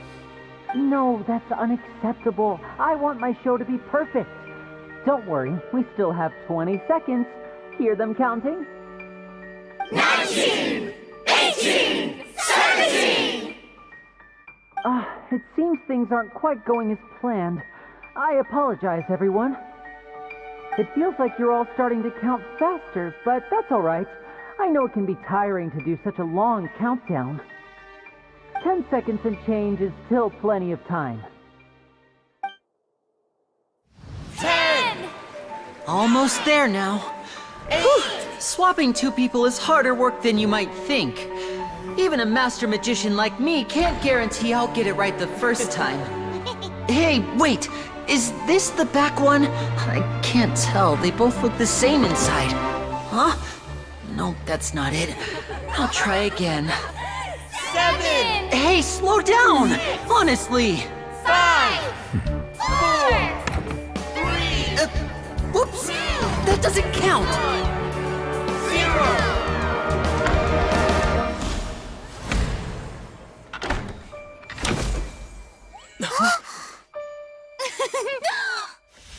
Ta-da!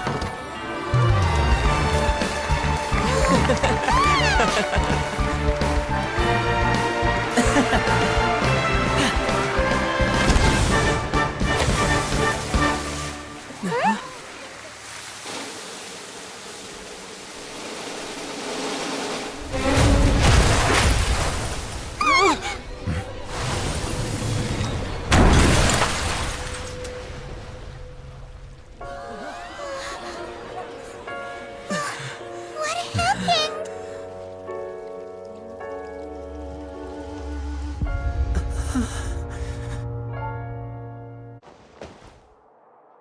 Huh? Is this part of the show? Mr. Lyney, you're going to use magic to fix the stage now, right? What happened? Oh no. Maybe this isn't part of the show. The girl was still in that box, right? This performance is over. Medical staff with me. Guards, secure the scene and detain all the performers. Seal the exits. No one is allowed in or out at this time. That's right. If this was just an accident, then we must investigate the cause. But if this was all part of some scheme, then those accountable will not escape the judgment of the God of Justice! No need to be alarmed, you two. We'll get to the bottom of this soon enough.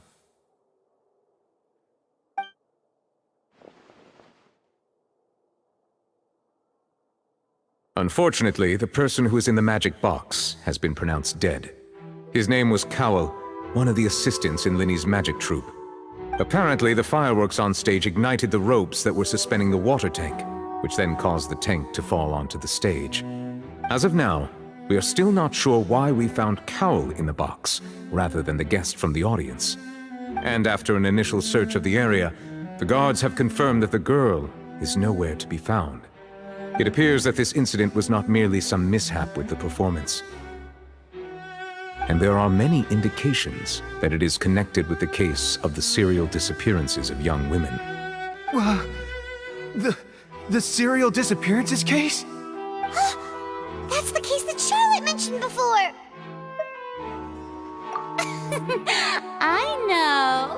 I know the truth. I can see through the whole thing. Really, using such a shallow and obvious mystery as his finale. Did he really underestimate us that badly? I say that our powerful magician, Mr. Lyney, is now the prime suspect for the serial disappearances case. Huh? Why me? This whole thing was an accident. No, this all occurred during your magic show, did it not? The missing girl disappeared after being chosen, did she not? The deceased is one of your assistants, is he not? Now that I think about it, that whole speech about magicians making things disappear was nothing more than a provocation, a bald-faced challenge. That can't be right! How can Lyney do this? He was in the box on the stage the entire time! We can even hear his voice! Besides, before the show, he told us that he would like to catch the criminal behind the disappearances! He couldn't possibly mean catching himself! Save discussion for a later time, please. Lady Farina, may I assume that your comments just now constitute an accusation against Mr. Lyney and his associates, and that you are pressing charges? Huh? I just think that I think it might be a little early to talk about formally pressing charges. But what Lady Farina said just now makes perfect sense. Looks like she's gonna personally deliver justice. A kidnapping and murder carried out under the cover of a magic show. Lady Farina said it all. I mean, of course, my dear people. But what excites me even more than the obvious truth before our eyes is the opponent I'll be facing. That's right. I mean you, Traveler. You'll support Lyney, won't you? After all, he was the one who helped you the first time we met. Then there's no problem at all. You know, the Traveler and I already had a duel the first time we met. But with Lyney's help, our little duel ended in a draw. But draws really are the most boring possible outcome. So, no more draws. Between the two of us, there must be a clear winner and loser. And what better place to hold such a riveting showdown and decide the true victor than here, on the grandest of stages, the Opera Epiclese. Huh? It wasn't a draw. She obviously lost last time. I understand. Charges have now been pressed, and as such, a trial is in order. Well, Traveler, seems Lady Farina has set you in her sights. But putting her dramatic rhetoric aside for a moment, I would like to ask you, are you willing to act as Mr. Lyney's attorney and defend him in this case? Very well. The trial will be held a day from now in the Opera House. Both sides may investigate the scene to build their cases and search for the truth.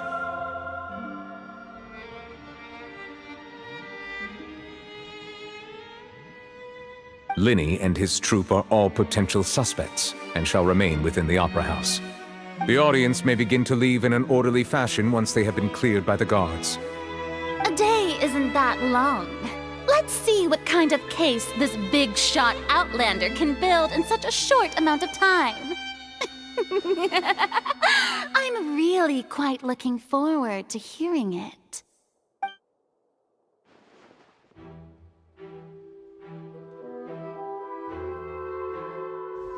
Lyney!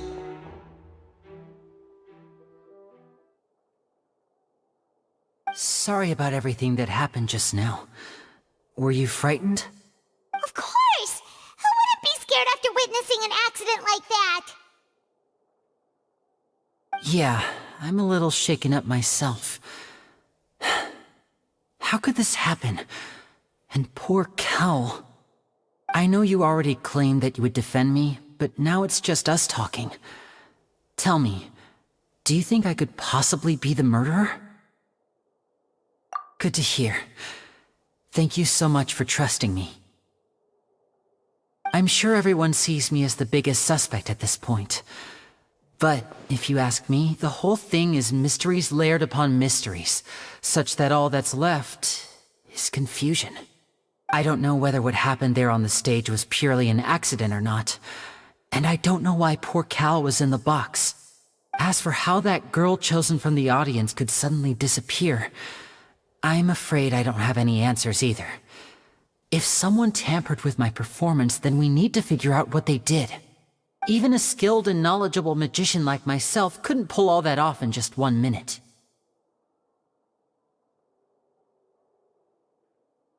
Which is precisely why we need to investigate!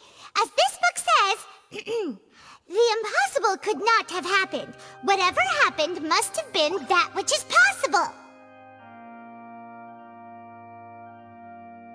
Paimon bought them when we were reading at the bookshop in the city earlier. Pretty cool, huh? Don't worry, Paimon used her own savings to buy them. It wasn't from our travel funds. I think they look cute on you, Paimon. You have good taste, Lynette! That's the right attitude. Feeling depressed isn't going to help me now. I need to get back to my normal self. But with the guards watching our every move, it's going to be especially difficult for Lynette and I to prove our own innocence. Good thing you agreed to be our attorneys. Thanks for that. We'll be counting on you. Yes, thank you so much. Yeah, just leave it to us. Oh, since we're going to start investigating, Paimon has a question first. Where did Lynette go during the performance? Well, I'm afraid that would involve some of our essential trade secrets as magicians. The secrets behind our magic are past saving, Lyney. I suppose you're right.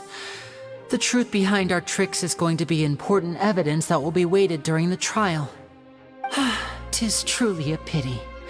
As a magician, our magic show is a work of art. We've poured countless hours and spared no effort in perfecting it. But if revealing our secrets will help you uncover the truth behind what happened, then it will be well worth it. We should go somewhere else if we're going to discuss our magic tricks. We'll go speak with the guards, and in the meantime, you can go investigate the stage and the seating areas. Alright, let's go have a look while the investigation teams are still here. Detective Paimon is on the case! Hello, officer. How's the investigation going? I see. You must be the traveler that Lady Farina mentioned. Listen, I'll be perfectly honest with you. I'd avoid getting mixed up in this whirlpool of a mess if I were you. Huh? What do you mean? Come with me and you'll see. The deceased is one of Lyney's assistants named Cal. Even though he hadn't joined the troupe long, he was hardworking and everyone generally liked him. The assistants are usually in charge of setting up and inspecting the props, as well as assisting with the show and keeping the crowd engaged. As you probably saw when you were in the audience, the water tank suddenly fell and smashed the box with Cowl inside it. This is the real mystery. We've already searched the scene and were unable to find any traces of the girl. However, if you look carefully, the box was positioned directly under the water tank.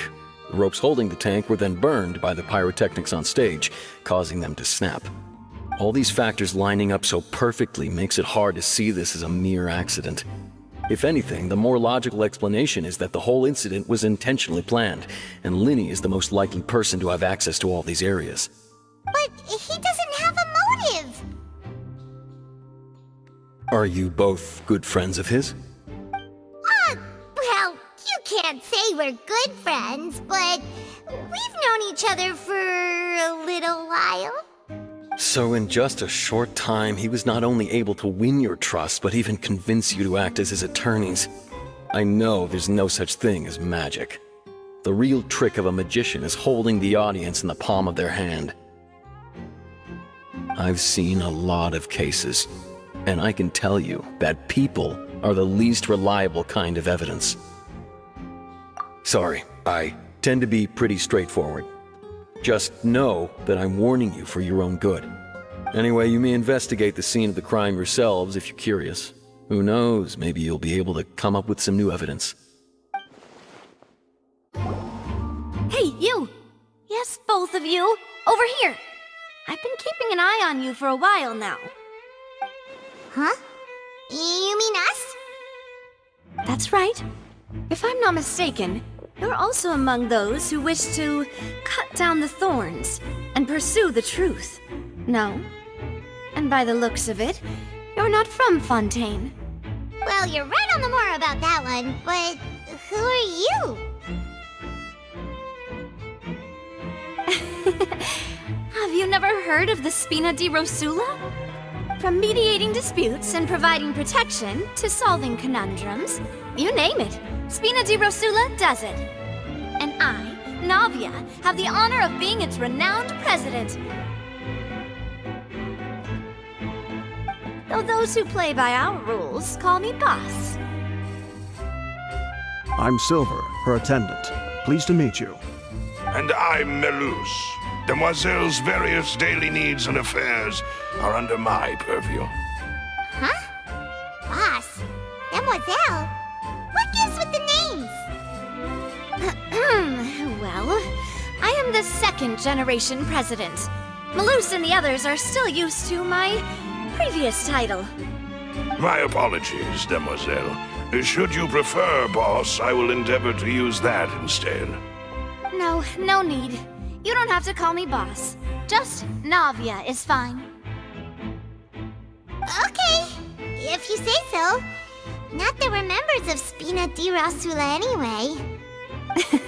All merely trifling details. Never mind. Now, back to the situation at hand. That's right.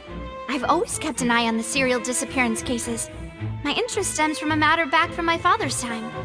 Judging from the look of things, I find Lyney an unlikely mastermind. Really? We think so too! That's why we're looking for clues now. But how did you come to that conclusion? Intuition, naturally. My unparalleled intuition.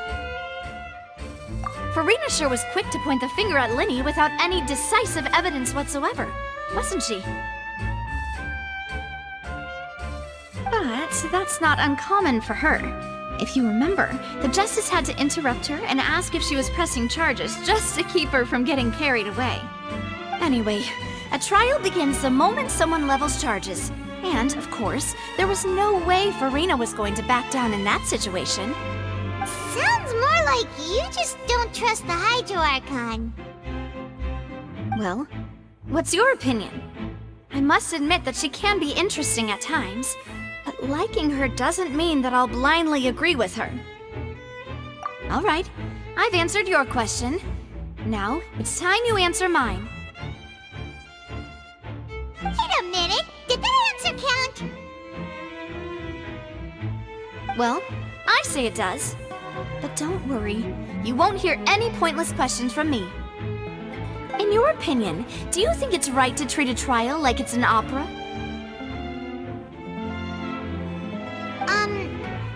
Well? And why would that be?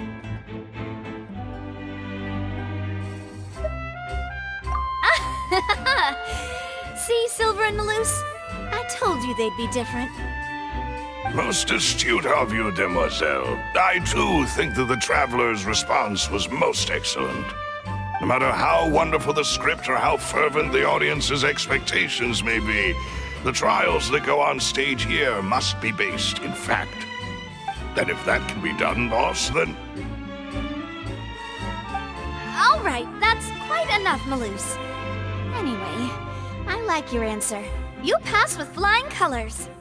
Now, I need to make some preparations, following which our joint investigation shall commence. You two shall be my assistants. Wait! Since when did we become assistants? Well, I can be the assistant. Sure. Or your companion, if you like. I'm really not that fussy. That's more like it. Far be it from me to brag, but I believe that Demoiselle's intuition will be instrumental in uncovering the truth. You wish to save a friend from false accusations, and we wish to unravel the disappearances. In this sense, our goals are aligned. You have a point. You're quite the talker, aren't you, mister? And what about you over there? What do you think? You seem like you've got something on your mind. I have nothing to add. Oh, alrighty then. We'll be making some preparations first. Just be sure to let us know if they start revealing Lyney's tricks. Thanks! Sorry, but no one can freely enter or exit the Opera House at the moment. If you wish to leave, you must register your identity with us first. No, we're not leaving. We're representing Lyney and Lynette as attorneys, so we're investigating the case. Were you always guarding this entrance? Yes! After the Chief Justice gave the order, everyone coming in or out must undergo a strict inspection. So, the missing girl couldn't have left from here. At least, not from that point on. I doubt there was much opportunity then, either. How can you be so sure, Well, because I was in charge of security near the entrance at that time. I couldn't see Lyney's performance from here, which was quite a shame. Just my luck. But still, I did not abandon my post, and I stayed put no matter how loud the applause was. If someone had so much as even approached the door, I would have noticed it, let alone if they had tried to leave. We Melusines are good at that sort of thing, you know. So, it's safe to say the girl couldn't have left through here. Alright, thank you for your help. This'll be useful info. I see that you're investigating the area. Well, it just so happens that I'm interested too. If you find any new and interesting leads, be sure to share them with me, alright? We don't have too many thoughts yet.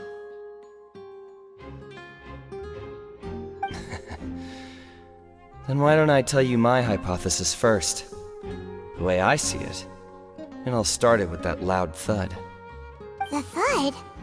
Oh, you mean the sound that happened during the countdown?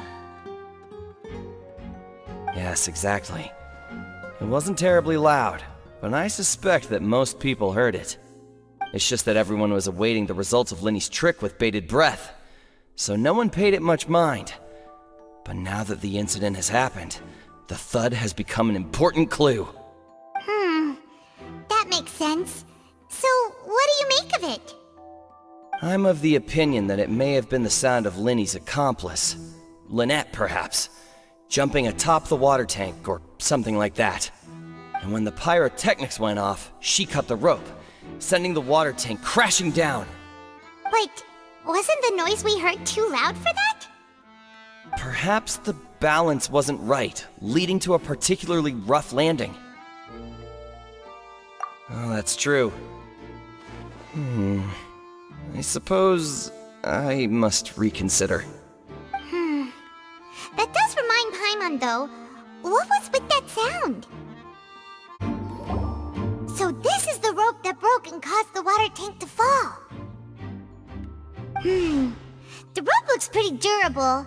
How can it be burned through so quickly by fireworks?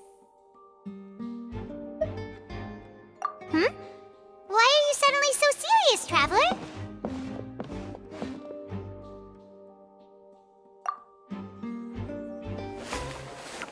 Whoa! Look! This bit is made from different material! Most of it was burned away, but there's still a little bit of it left. So if a rope meant to hold something was made with that kind of material in it, then that means... Wait! Paimon should write all this down! Let's take notes! Hello there! What are you investigating? Oh, this location has also been cordoned off because the Magic Troop members are currently considered prime suspects. The investigation team is still collecting evidence. The seats were all booked in advance, so we were able to deduce the missing woman's identity by checking the guest list. Sure, it's not like this is confidential information. We will publish it later anyway when we petition the public to help us find the missing person. Her name is Halsey. She's a painter from Fontaine who's made a bit of a name for herself. Apparently, she wasn't a regular at the Opera House, but she'd been feeling some pressure with her work lately, which made her decide to come see the magic show.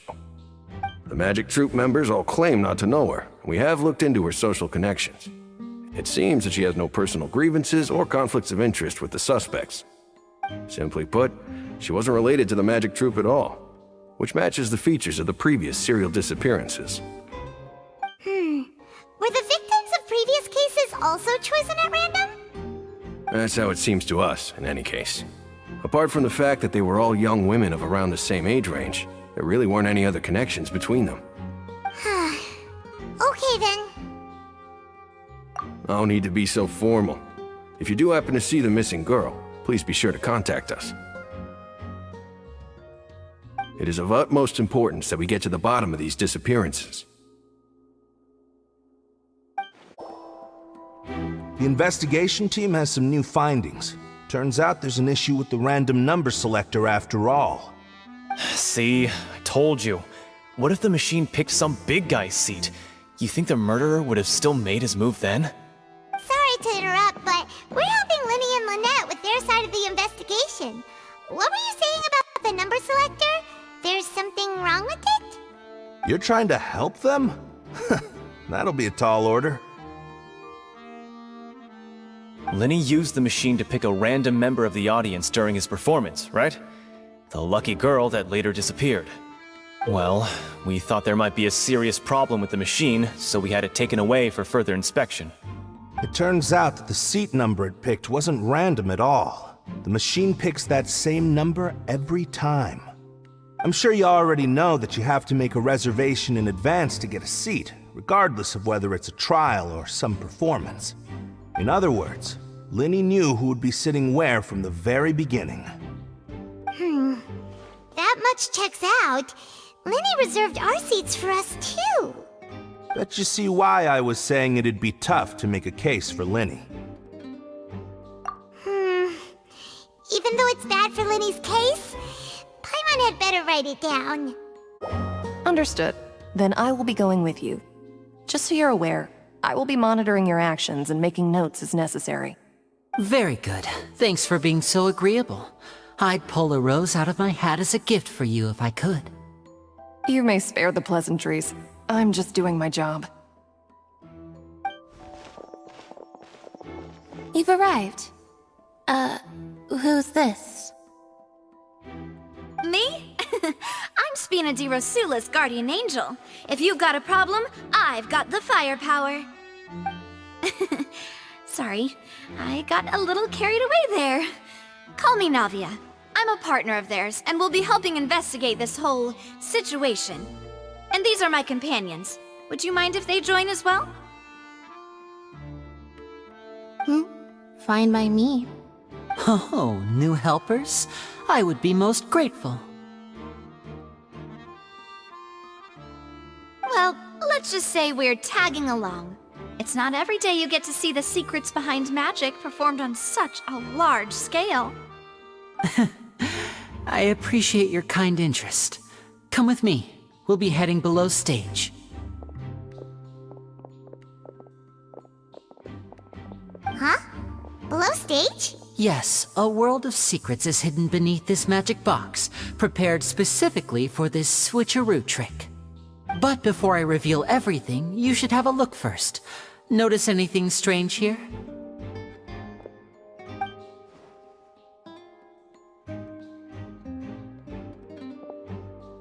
I'm not trying to be dramatic. Remembering the details of a trick will help you understand the methods used to perform it more easily.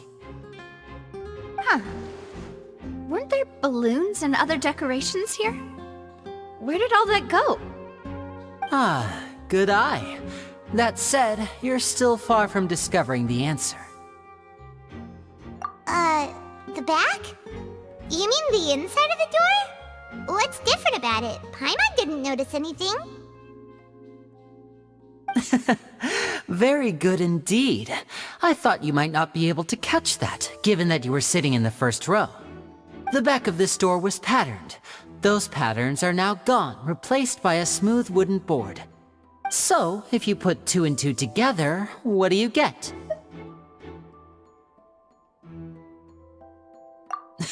Exactly. All right, let's go. I'll tell you how it works as we head down.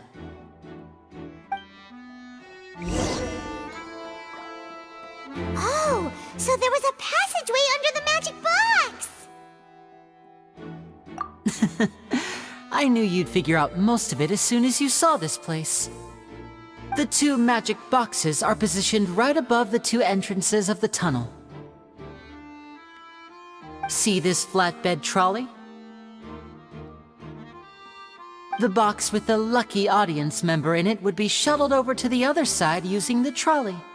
This trolley can raise and lower and even rotate, ensuring that the box will face in the right direction. I see.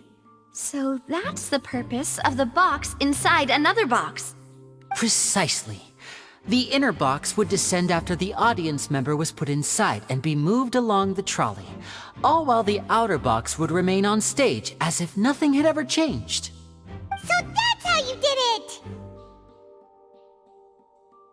Once the box was lowered, the trolley would store some energy through this device here, with which it would complete the rest of the steps.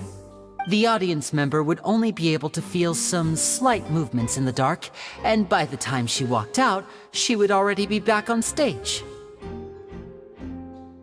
Right! You were talking that whole time, and you even came out for a moment near the end! Ah, yes. A phonograph operated by Lynette was used to achieve that effect. My assistant and I had already scripted our conversation beforehand. When the countdown began, I had already gone to the opposite box via a tunnel using that ladder. And what about Lynette? Where was she? I was in the mezzanine space in the back of the box. Oh, interesting! That's how we were able to coordinate Lyney's lines with the assistant. And, by the way, I was the one who walked out of the box at the end. I mean, we are twins. All it takes is a change of clothes and no one can tell who's who. And that's my favorite part of this trick. Only Lynette and I can perform it. So that's how it all worked! Wow! Every detail you revealed was more amazing than the last! Lynette would briefly walk out of the box and then go back in, jumping into the tunnel and escaping before the box on the trolley could finish ascending. And then I walk out of the other box in the audience area, and the trick would be complete. The operative word here being would. But as you saw, Cal was in the box, not our audience member. She, on the other hand, mysteriously vanished. We really don't know how that happened. If not for that interlude, this would have been an astonishing trick. I probably never would have figured out how you pulled it off. And yet, to think that someone was able to use this magic trick to commit a crime. Could we have a look around? I think we can come up with some more leads. This is the scene of the crime, so Lyney and Lynette are not permitted to stay here. I'll escort them back up. Yes, of course. No need to be so strict now. I won't disappear into thin air, you know. Thanks, everyone. We're counting on you. Huh. What's this? Looks like a hook tied to the end of a rope. Huh? There's all kinds of odds and ends here. Perhaps it was a prop for a different trick. But why would it have been left here? Whatever it is, let's make a note of it first. The floor is wet. Please be careful not to slip. Speaking of which, why would there be water here? Oh, Paimon knows! It's one of those tricks where you pour water into a jug and then flip the jug over only for the water to disappear? And here's a broken vase! Huh. Did the trolley knock it down while moving? That can't be. The trolley moves along tracks from start to finish. It couldn't have hit the vase at this distance.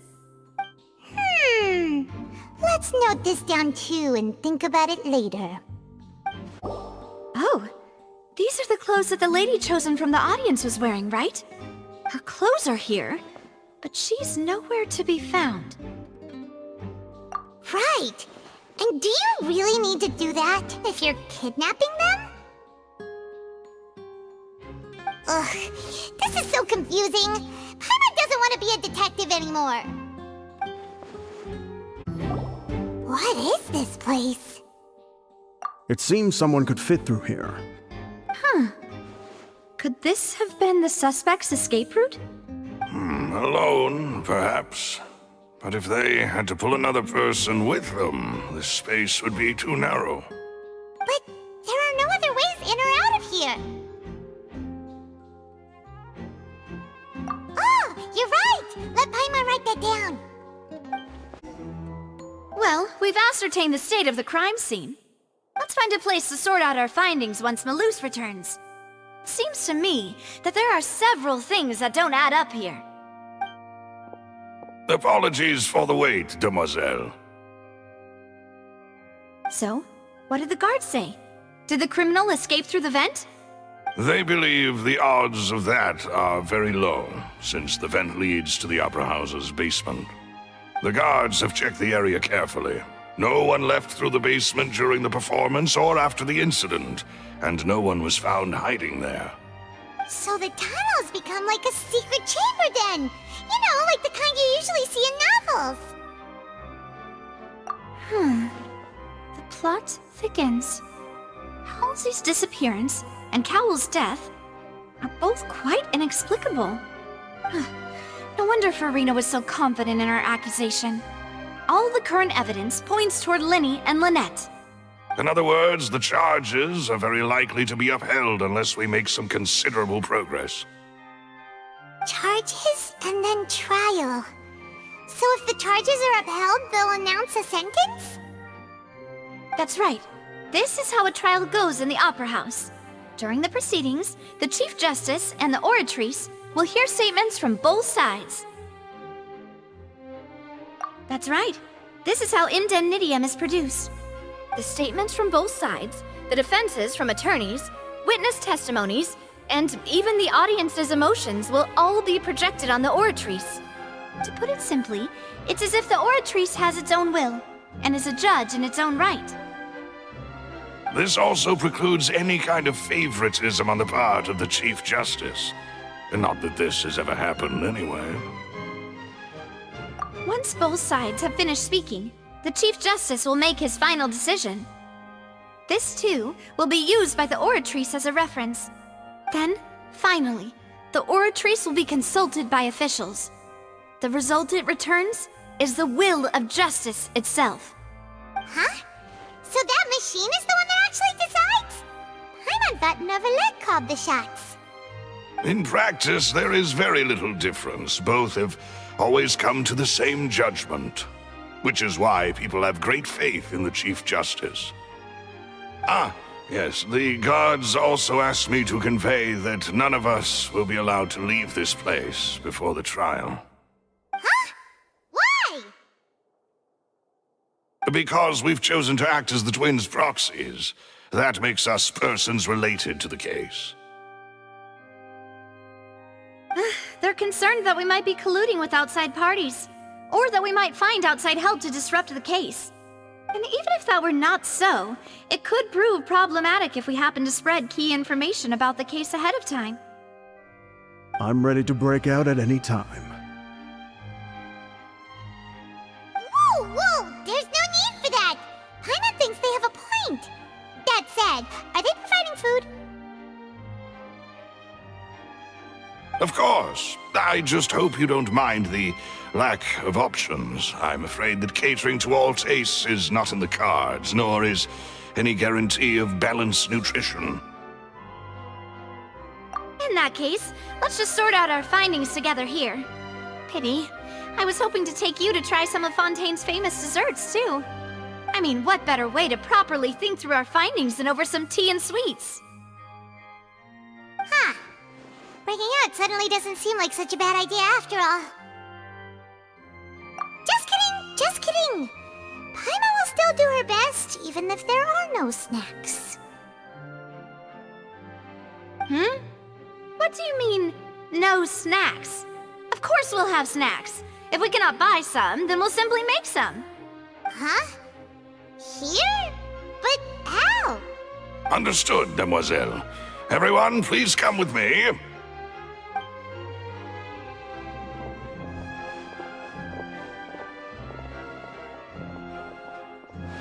Wait, you're carrying a portable stove with you? Yes, I must be prepared to meet the Demoiselle's baking needs whenever the fancy strikes her. I have eggs, sugar, and almonds at the ready. Good work, you two. Then I'll get to it. Please sit tight for a moment. You'll get to taste my awesome snacks soon enough. These three are quite the interesting group.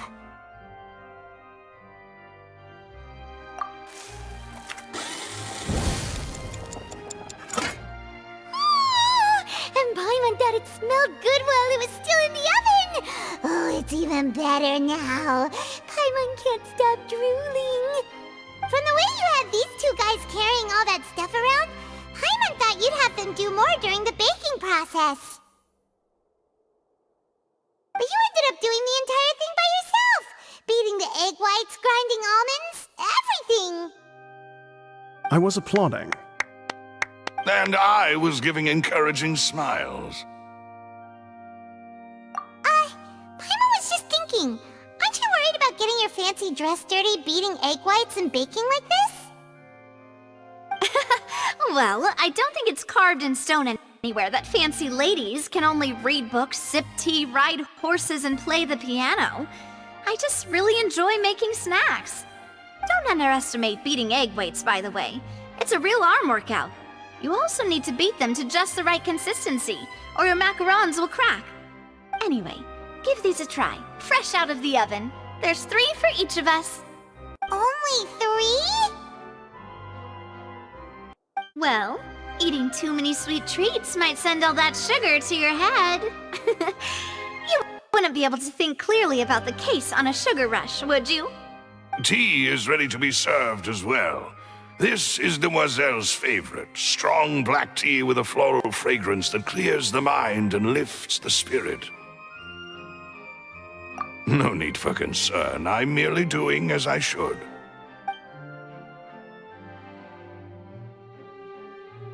All right then. Down to business. As Paimon mentioned previously, the tunnel seems to be something of a secret chamber. However, we can assume that Lyney and Lynette were not alone within it. Some criminal also occupied its sealed confines. The magician twins could have committed the crimes, of course, but they lack any logical motive. Exactly! Why would they do such a thing right when everyone was watching? The flower vase and the thud we heard during the performance could indicate some altercation between Halsey and the criminal in the tunnel, resulting in the shattering of the vase, the discarding of her clothes, and her abduction. Perhaps the criminal thought that since she was chosen from the crowd, she would be too easy to identify if she was still wearing the same clothes. Paimon thinks that makes sense, but the real trouble is... True.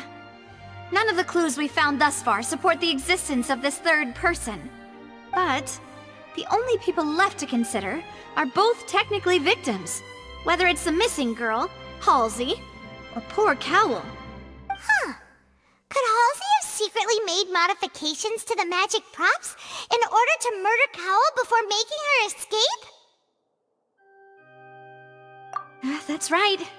And even if she had tampered with the setup, she would need to understand the entire trick to pull it off.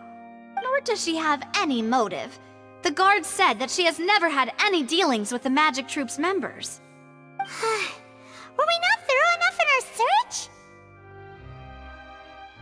From the sound of things, this is turning into an impossible case. Your macarons are amazing though, Navia. They smell great! They're nice and crisp and super sweet! They are my specialty after all.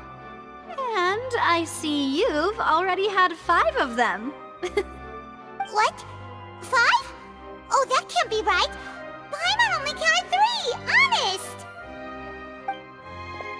Please don't worry about it.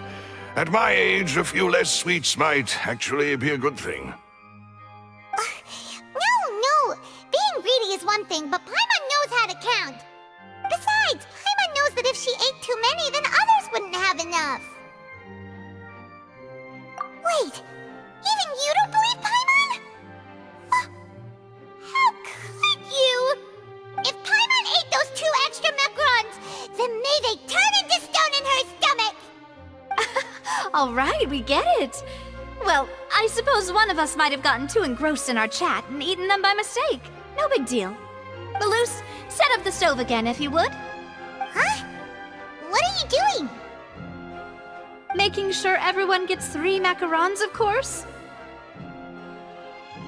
Exactly. We don't want to trouble you. As you wish, demoiselle. And I have the egg, sugar, and almonds. Well, this really is your hobby, huh?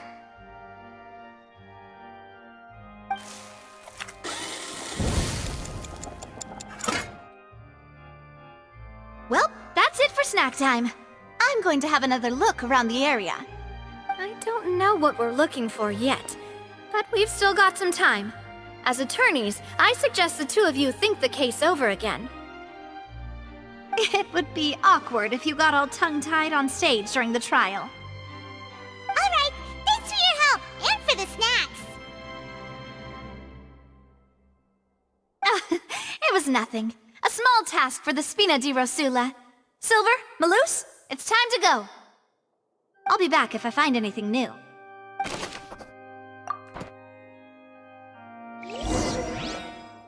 Alright, it's time to put our heads together. We've got to get our defense ready for the trial. Oh, it's probably gonna be a long and difficult case. There's no point in worrying about that now. We just need to prepare. Here, take Paimon's notes. They should help you review the situation.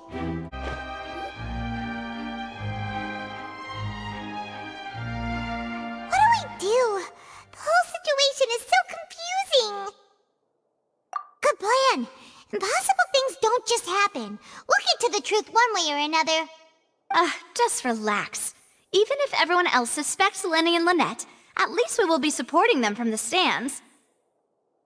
Besides, I doubt Farina understands any more about what happened than we do. Thanks, Navia. Well, we'll be going then. Best of luck to you.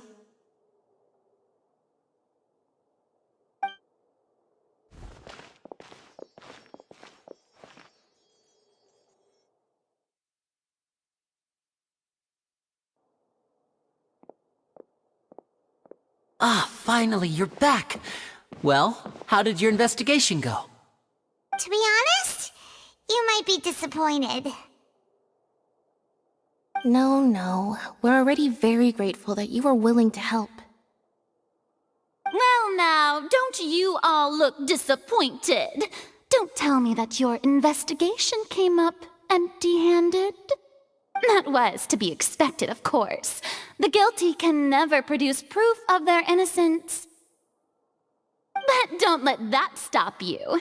I shall be terribly disappointed should you, my most anticipated foe, concede so easily.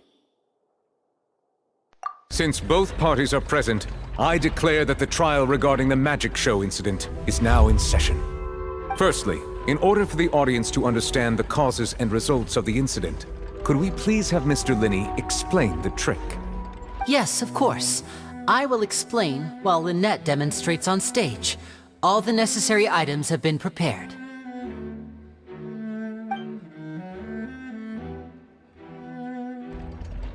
Thank you, Mr. Lyney. In that case, I take your statement to be that you ran to and remained hidden within the magic box in the audience stands once the trick began, and thus could not have committed the crime. Is this correct? Yes, that's correct, Your Honor. In that case, I call upon the prosecution. Lady Farina, do you wish to refute his statement in any way? Why, of course I do. Allow me to take the first shot and break this case wide open. Mr. Lyney is clearly lying. There is no way you could have been in the box the whole time if you were to abduct Halsey and murder Cowell. In fact, I'd say you were hardly in that tunnel at all. That is simply your hypothesis based on the presumption that I'm guilty. Oh, is that so? And if I may ask, what did you hear while you were inside your box? The roaring countdown of the crowd, of course. That's how I kept track of the time and built anticipation for the finale. And you didn't hear anything else at all? Nothing that might leave an impression of any kind? No, nothing. I see. But when the count reached 30 seconds or so, there was a thud. One so loud that I believe practically everyone heard it. Huh? Hey, hang on! Something's not right here.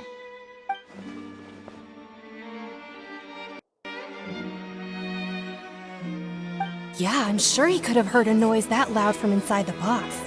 I was right by the box and I definitely heard the thud. Look at those scales. Could those mean... Well then, ladies and gentlemen, allow me to use the words of the magician himself. You never know what can happen in the blink of an eye. Indeed, it seems his alibi can also collapse in the blink of an eye. Of course, I have armed myself to do far more than smash your alibi. Confidence cannot go unfounded, and my foundations are rock solid. Tell me, aren't you and Lynette actually from the House of the Hearth? The House of the Hearth?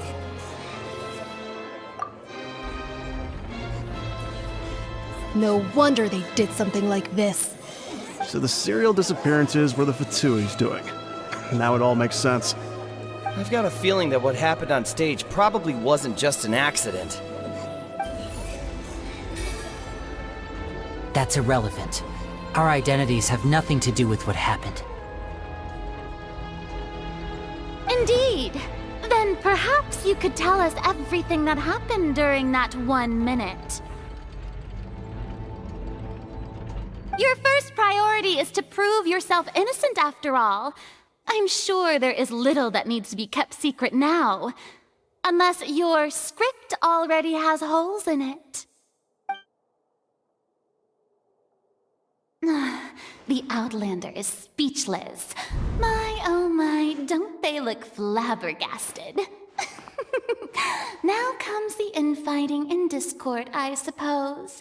This was almost too easy. Good thing I made all those preparations. Seems the all-nighter I pulled last night is really paying off. Hey, Lyney! Why didn't you tell us this before?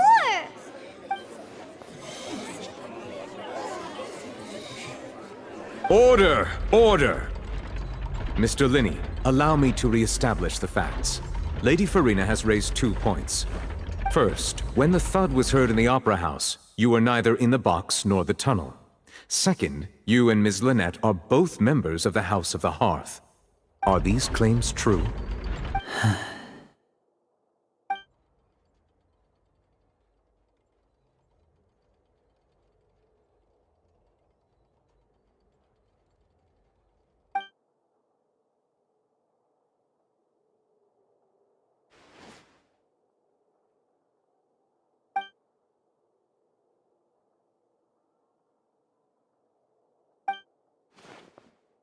Please answer my question, Mr. Lyney. I'm sorry. Yes, they're true, Your Honor.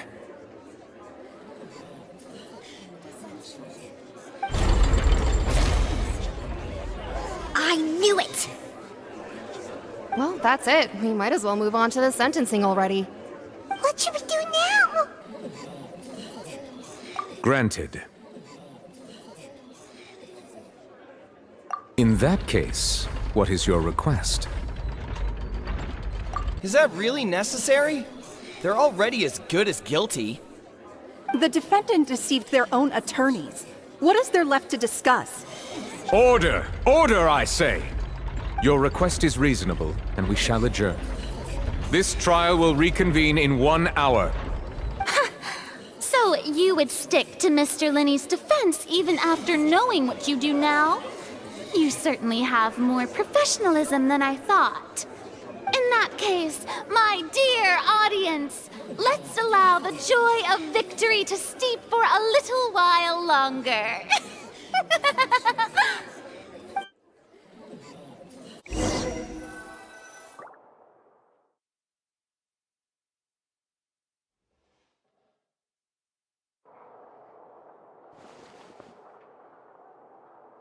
Well, this is awkward. I didn't think the Hydro Archon would dig all that up. I'm sorry, Traveler and Paimon. Yeah, sorry. Paimon doesn't know where to start. We trusted you two. We based our entire reasoning on the assumption that you weren't bad guys. Not to set the wrong tone or anything, but Paimon's really mad! I'm very sorry. I know you're angry, and reasonably so, but please, let me explain. I know you've clashed with the Fatui several times before. I wouldn't be surprised if just hearing the word is enough to make you upset. But our organization is very, very large, and the Harbingers have very different personalities and goals. Right now, we want to save people. As many as we can. That's right. I'm sure we're on the same page when it comes to this nation and the disaster that its people might face. I knew if it weren't for our respective identities, we could become good friends. That's why I didn't wish to flat out lie to you, but chose to hide some details instead. The truth is very important, but being completely transparent about everything would see us spending more effort than we need to. Right. So, you be the judge. Heck, if I were you, I fear that I'd even struggle to trust me at this point. You met a Fatus who works as a magician, a trickster by trade. All by coincidence, too. But still, I'm asking you to trust me. I am no criminal. At least, not in this case. Sorry. Please forgive us. Well, you both say that,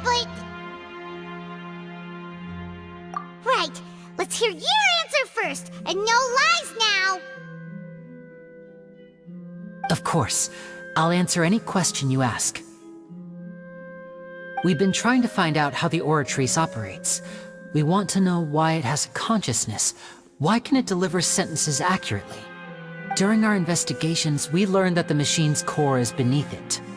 From that moment on, Lynette and I have been designing this box swap trick with the objective of getting close to the core.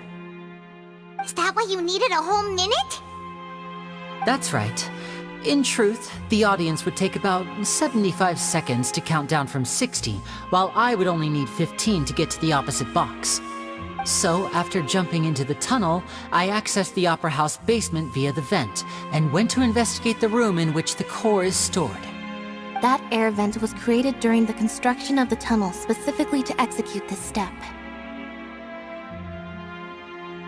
Well, nothing. As soon as I reached that room and was about to investigate, I heard someone's voice. Which should have been impossible, of course.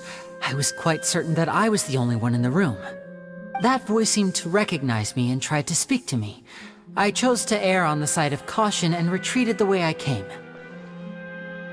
On the way back, I saw the broken vase and the clothes on the ground, but the countdown was almost finished, so there wasn't time to give it any thought. After that, the homicide occurred just as you saw. Well, that explains why you didn't hear the thud. Because of that prophecy I told you about, of course. We must know all we can about this nation's secrets in order to deal with that prophesized crisis. That's the only way we can save everyone. So, there you have it. The whole truth. I swear, I didn't hide anything from you this time. It was never my wish to proceed under this cloud of mistrust either. But like I said earlier, you can be the judge. If you want to leave because you don't trust the Fatui, there's nothing I can do to stop you. Well, Traveler, you decide. Paimon will follow your lead however you choose.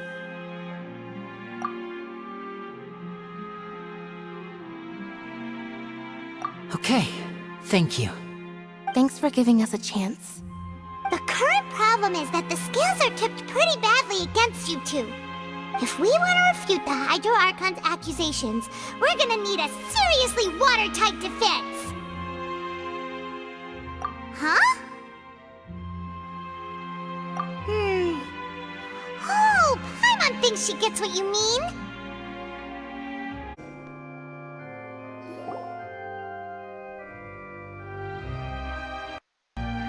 Both parties have returned to their positions. Let us continue the trial. When last we left off, Mr. Lyney acknowledged the new evidence presented by Lady Farina as fact. Therefore, Lady Farina may continue stating her reconstruction of the events.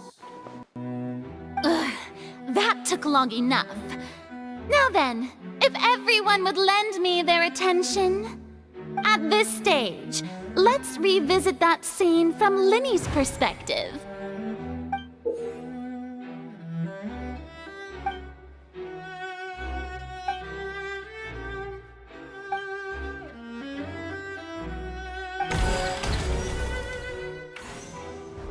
As the countdown began, he entered the tunnel. When the flatbed trolley passed, he opened the box and got into an altercation with Halsey, which caused the loud thud. He did not realize that this sound could be heard by everyone in the opera house, which is why he claimed earlier that he could not hear the sound. Finally, he used the vase to knock her out, before making her change clothes to prevent others from recognizing her. At this time, Cowell arrived in the tunnel, having heard that strange noise, and caught Lyney red-handed. So Lyney proceeded to knock him out too before stuffing him into that box. Afterward, Lyney passed the unconscious Halsey to his accomplice through the magic box in the audience stands, before operating the devices such that Cowell's death would be ruled an accident.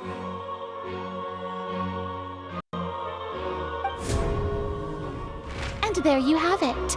That's the truth behind what happened. Does the defendant's side have any objections to Lady Farina's description of the events? The key to refuting Lady Farina is the order of events, what Lyney experienced, and what he saw.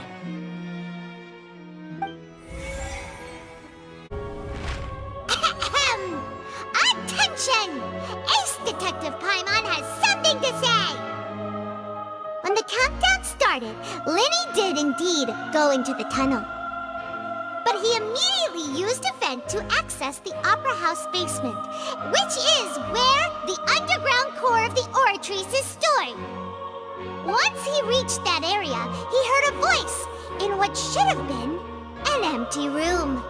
Since he felt something was amiss, he returned immediately.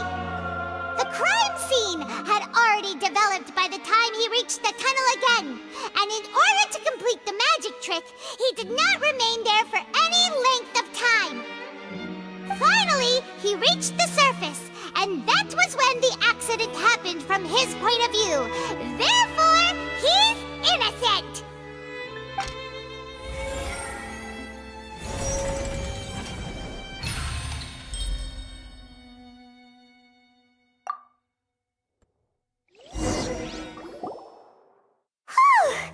Paimon did it! Paimon actually managed to say all that! Wasn't it awesome? In other words, you believe that he knew nothing of the incident? That's right! My reasoning? If that's the case, then if Cowell hadn't entered the tunnel, who was the entire setup meant to kill? Assuming that what you say is true, Lyney only needed to kidnap the young girl to cause a new disappearance case. What would the point of killing someone on stage be? Oh, they have a point. That's right, you tell him! And that's why they're partners of mine. They've managed to turn things around. Well, your denial is very strident, I'll give you that. But what proof do you have to back your claims? Of course I do. If he had been in the magic box the whole time, how could he have not heard that sound? Why do you ask? You're saying that he wasn't?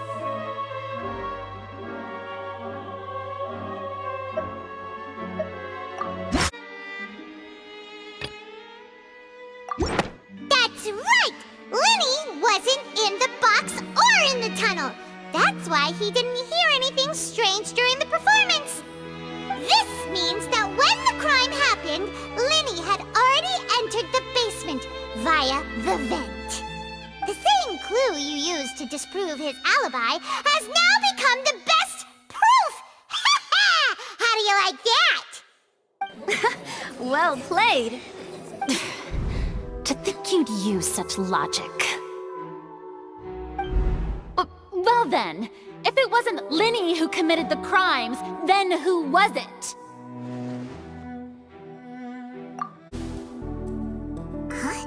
Huh? That can't be right. Are you serious? The killer was, in fact, Cowell, the deceased! Oh, is that so? How interesting! Let's hear your reasoning then. What I must do next is recreate the truth. What Cowell did, and how he went from would-be perpetrator to victim.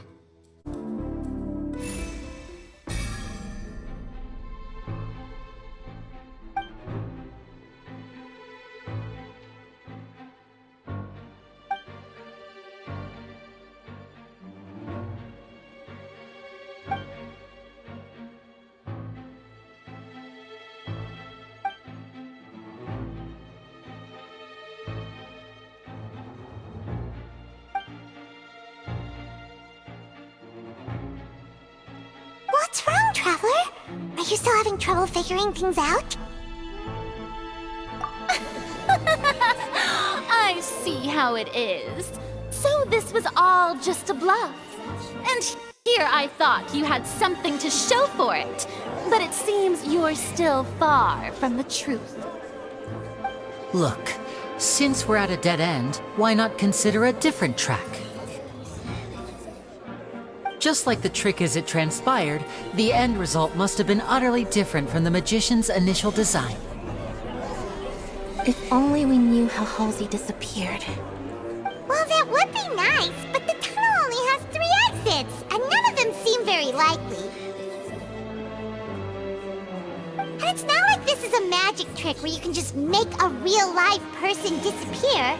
You know, like you did from that water tank, Lynette.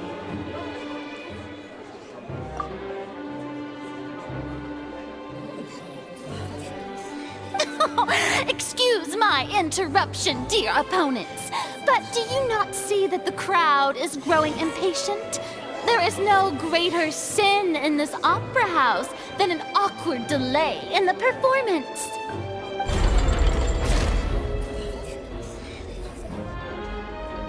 If the defense is unable to make further effective arguments, we will move on to the next stage of the trial.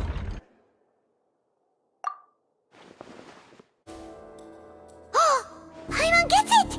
It all comes together if Halsey disappeared instead of being kidnapped.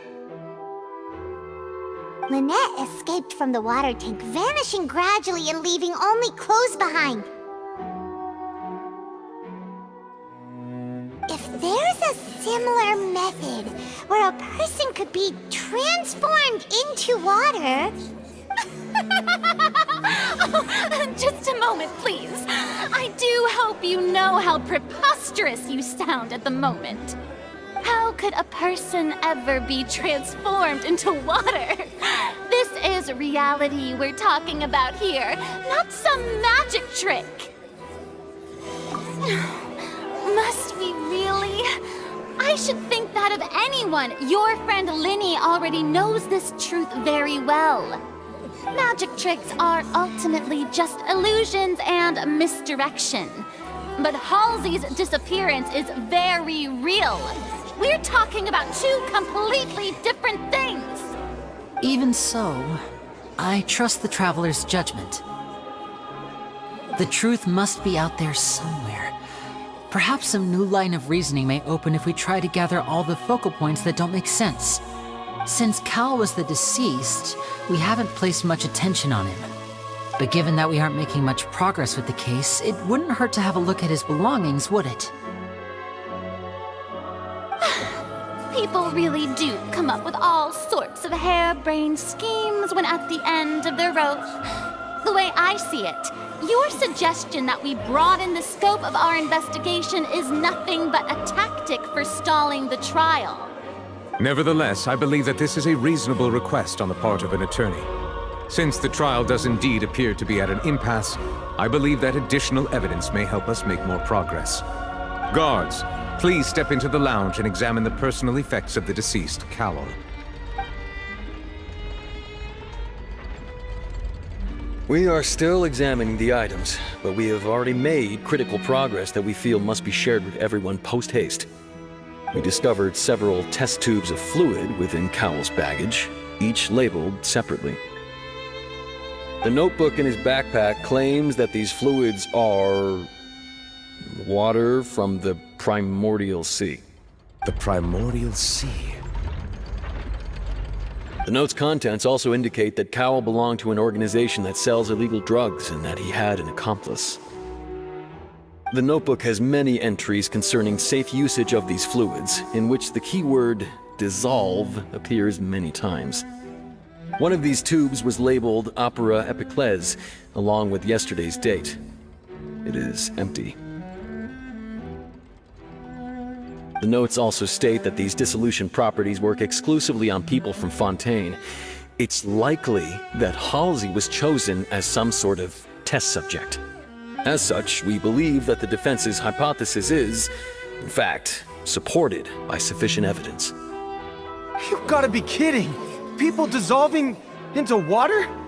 Could something so ridiculous actually be true? Wait a moment. This reminds me of a certain prophecy, but it's just a coincidence, isn't it?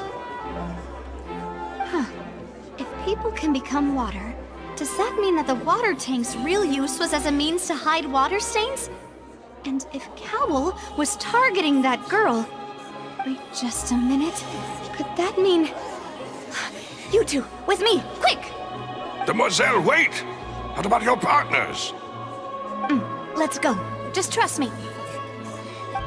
Order! Order! It is undeniable that further examination of the deceased's personal effects has yielded some surprising results, but we cannot yet verify the veracity of these clues. Still, let us assume that these clues are indeed authentic, albeit with the understanding that Ms. Halsey has yet to be found. Guards, please continue examining the items along these lines. Mr. Lyney, it appears your hypothesis is supported by the evidence, so please continue speaking. Of course. Thank you, Your Honor. If we uphold this hypothesis, I believe that many of this case's seemingly unrelated clues can be connected together. Right! Like the metal hook! That one didn't make sense at all. Let's think about this. Cowell's methods must have something to do with that water from the primordial sea.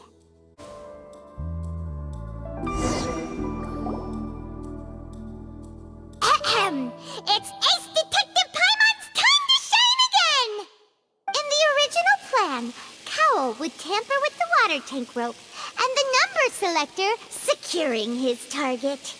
When the magic box containing Halsey was lowered, the metal hook would retract gradually and pierce the balloon at the top of the box. When the balloon attached to the box popped, the water from the primordial seed inside it would pour down and dissolve Halsey. Afterward, Cowell would enter the tunnel and break the flower vase to conceal the water inside the tunnel, with the remaining evidence being covered up by the water tank on stage.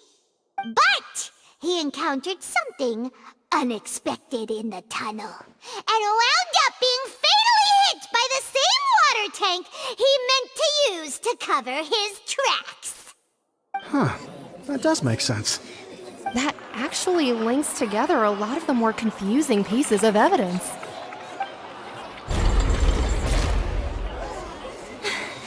Oh dear, what do I do? Even I think they sound convincing now. Have I falsely accused an innocent person? What a humiliation. Now, it seems like the only point of contention remaining is the exact circumstances that led to Cal's death. His notes mentioned he had an accomplice who could be related to the situation. On that note, the guards have just contacted me indicating that they uncovered new evidence. I shall now invite him on stage to share it with us. Thank you, Your Honor. We were just inspecting the luggage of the other people involved in this case. And we found an identical sample of the water from the primordial sea among Lyney's personal effects. What? That can't be. Oh, I see. Well, how wonderfully comedic to have your own counterattack only to come back and wound you. Does this not clear all doubt? My dear citizens, my loyal audience, allow me to present my reasoning and bring this performance to a swift close. Lyney did not need to take part in the dissolution of the young woman at all. Indeed, he did leave the scene via the vent. Having made modifications to the props beforehand, his accomplice Cowell then caused Halsey to vanish using the water from the primordial sea. But upon his return, in cruel avarice, Lyney desired sole credit and prepared to do away with his partner in crime. Ultimately, he knocked Cowell out, and the tool meant to cover the crime up also became a murder weapon. Now, as much as I regret having come to such a viciously straightforward conclusion, It does seem that the famed Fatui is quite the cold-blooded and ruthless organization. Am I right, Mr. Lyney? We've used up all the evidence we collected. There's no way for us to make a rebuttal here. Is this the end of the road?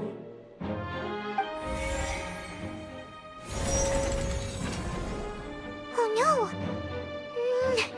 Paimon can't think of anything either. It doesn't look like there's any way around this.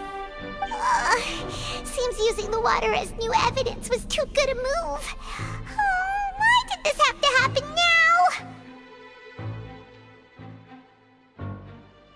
I think we've all seen enough now, and we have ample witnesses to my flawless reasoning.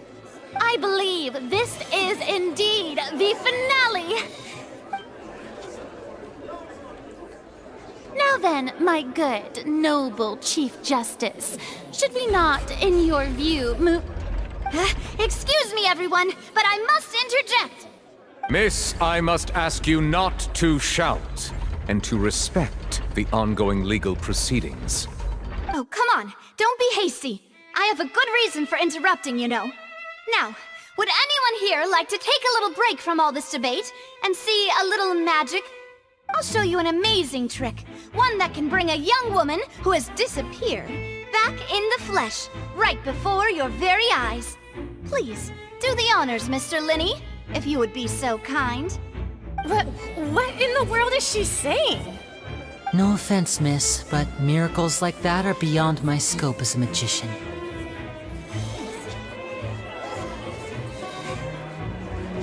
Come on now, don't be silly. Magic is all about misdirection, isn't it? It often conceals the truth while presenting a fascinating illusion. But once everyone believes the illusion, can't magic reveal the truth to them once again? And wouldn't such a trick be the most marvelous finale to today's performance? Come on, Lyney and Lynette, give it another go. Don't worry, Spina di Rasula has made the necessary arrangements on your behalf. But, as the magic makers and stars of the show, I think I should leave the final performance to you. I understand.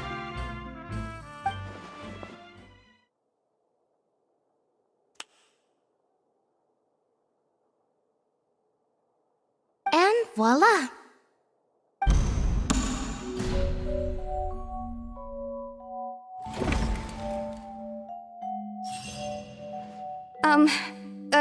Sorry for the interruption. Wait, isn't that Halsey? So the whole thing about people dissolving wasn't true after all? To be clear, I'm only here because this person told me that if I testified, the merit of doing so would lessen my sentence. I was hiding outside this room listening to the proceedings because I was afraid that I would be the one put on trial. I was just feeling happy that no one had noticed me, and then before I knew it, she caught me. That'll teach you to underestimate us three.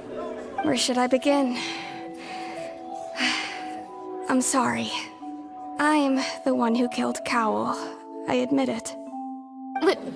What? Why? Firstly, my name isn't Halsey. It's Lillian, and I'm originally from Mondstadt. I heard that Lyney's show was gonna be a real thriller, but I missed the chance to buy a ticket, so I stole one. That's how I make a living. I steal stuff here and there. And I'd never been caught before. But I was noticed at the harbor a few days ago, and I barely got away. Lyney was the one who caught me in the act. Hey, no wonder you look familiar. So you were the thief! Lyney even mentioned that you were pretty skilled. Well, and I thought that would have been the end of it, but then the number selector chose me. He even mentioned the Fortress of Meripede. That's a prison, isn't it? So you can imagine how shocked I was. I thought he was on to me for sure.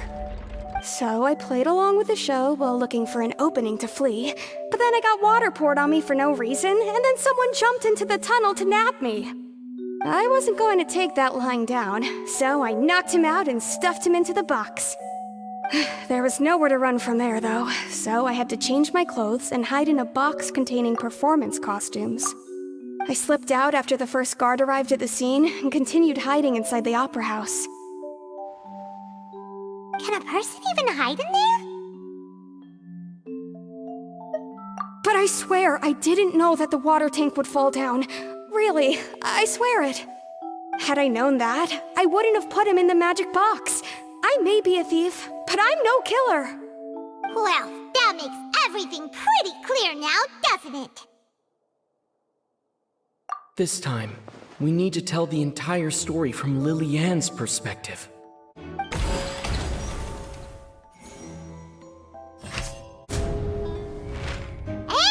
And it's Ace Detective Paimon time! Having been selected out of the blue, Lily-Ann panicked. Her panic only intensified after she entered the tunnel and had water poured on her head. So she kicked the door open, producing the thud we all heard. Hearing the commotion, Cowell leapt into the tunnel, only to discover that Lily-Ann had not dissolved. He did not know that Lily-Ann was not from Fontaine, but was a thief who made her way in by stealing a ticket. Mistakenly believing that the water from the primordial sea needed time to take effect, he tried to force Lily-Ann back into the box. The two broke the flower vase during the struggle, but Lily-Ann came out on top, knocking Cowell out and putting him in the box. With no way of escaping, she changed her clothes and hid in the costume trunk until the performance ended.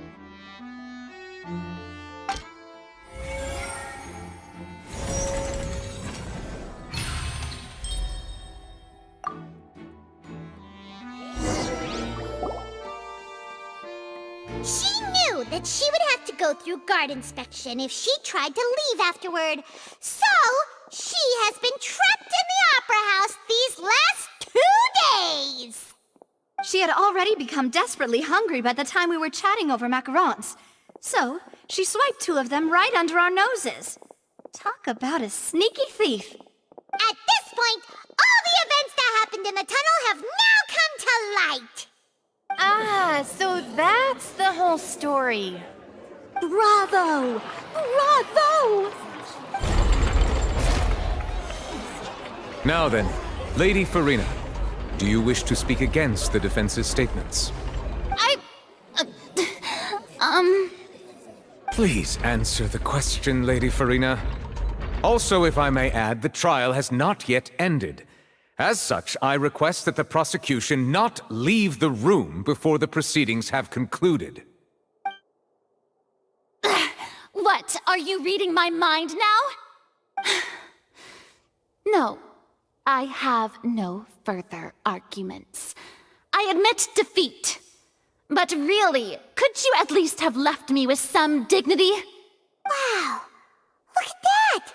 She's like a deflated balloon now. If there are no objections, then as the Chief Justice of Fontaine, I shall once again repeat the full sequence of events. The actual perpetrator of the serial disappearances, Cowell, selected his next victim from the audience reservation list.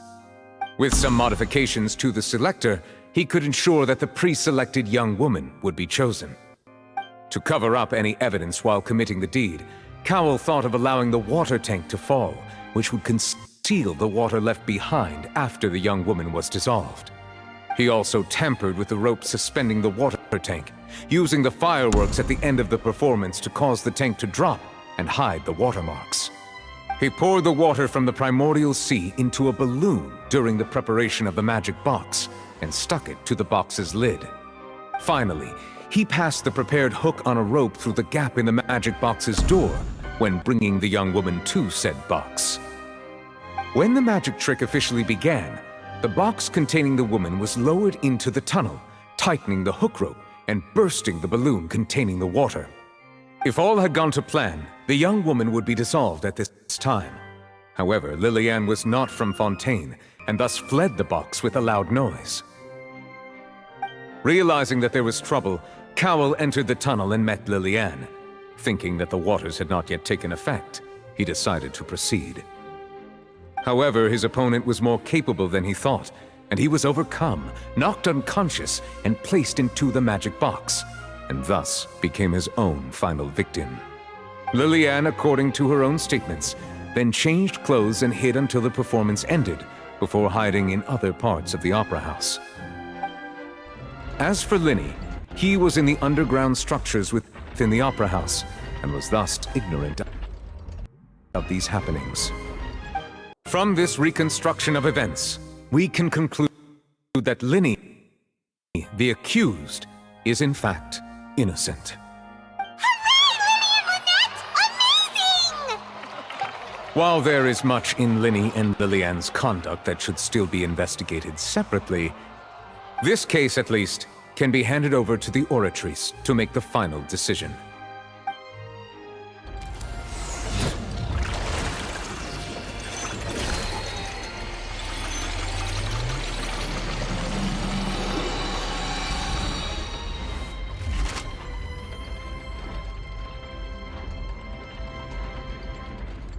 As such, Lyney and Lynette are officially declared not guilty.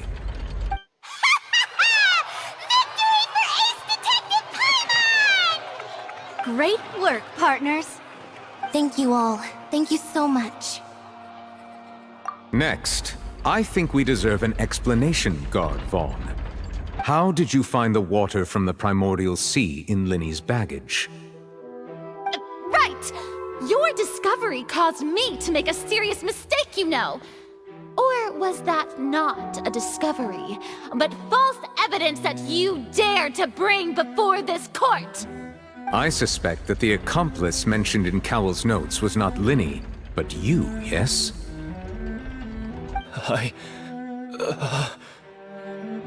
I'm sure you know what you must do to lessen your sentence. Speak quickly! Unless you want to earn yourself a one-way ticket to Coupon Town. I was just following orders. We were supposed to place blame for the serial disappearances onto Lyney, and thus cause suspicion to fall on the Fatui. The higher-ups said this was the best opportunity to do so. And now that your plan has fallen through, and the secrets of the water have been revealed, you have become a liability to said higher-ups, yes? Therefore, you would be wise to tell everything you know, and seek the protection of the guards. Yes, I'll tell you everything I know. Our boss discovered that the water can cause people to dissolve. It can also be made into a potion, which when extremely diluted, can cause people to experience unforgettable exhilaration. We've been in this business for a while now, and have made decent more off it. The disappearances were also the boss's idea. I mean, this is the boss we're talking about.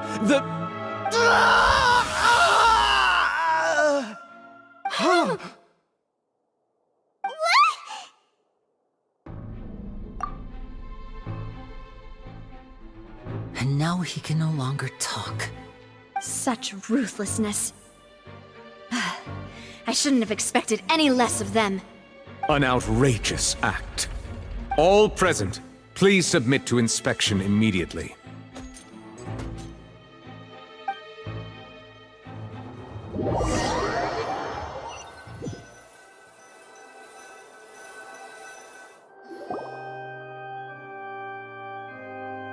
So, we're just going back now? That's true, but... Traveler, Paimon! Please wait. Lyney... I know you may not want to speak to me right now. Maybe you don't even want to look at me. But still, let me thank you again for defending me to the end, even after you learned that I'm a member of the Fatui. I guess. But regardless, I'd like the opportunity to set things straight. I didn't approach you with any ulterior motives or ill intent.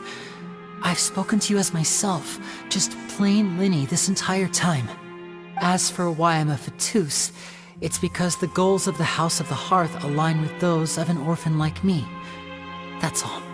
That was how Father, who you might know as the Knave, approached recruiting us back then too. The knave?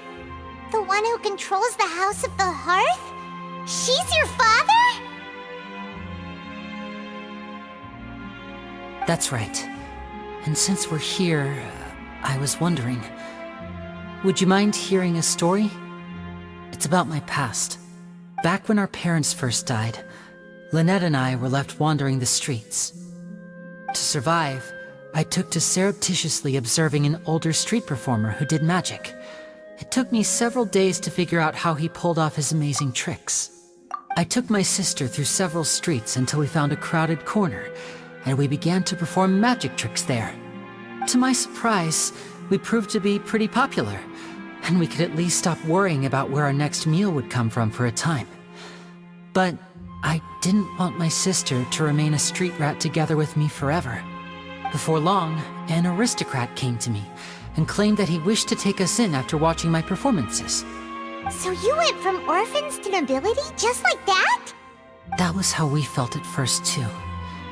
As if fate was on our side and we could say goodbye to those painful days. But I gradually discovered that while we were called foster children, he was really after my talent for magic tricks.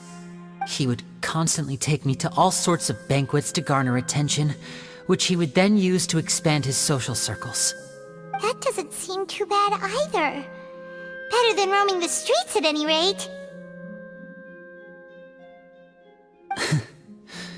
It took a while for me to realize just how dark his heart really was.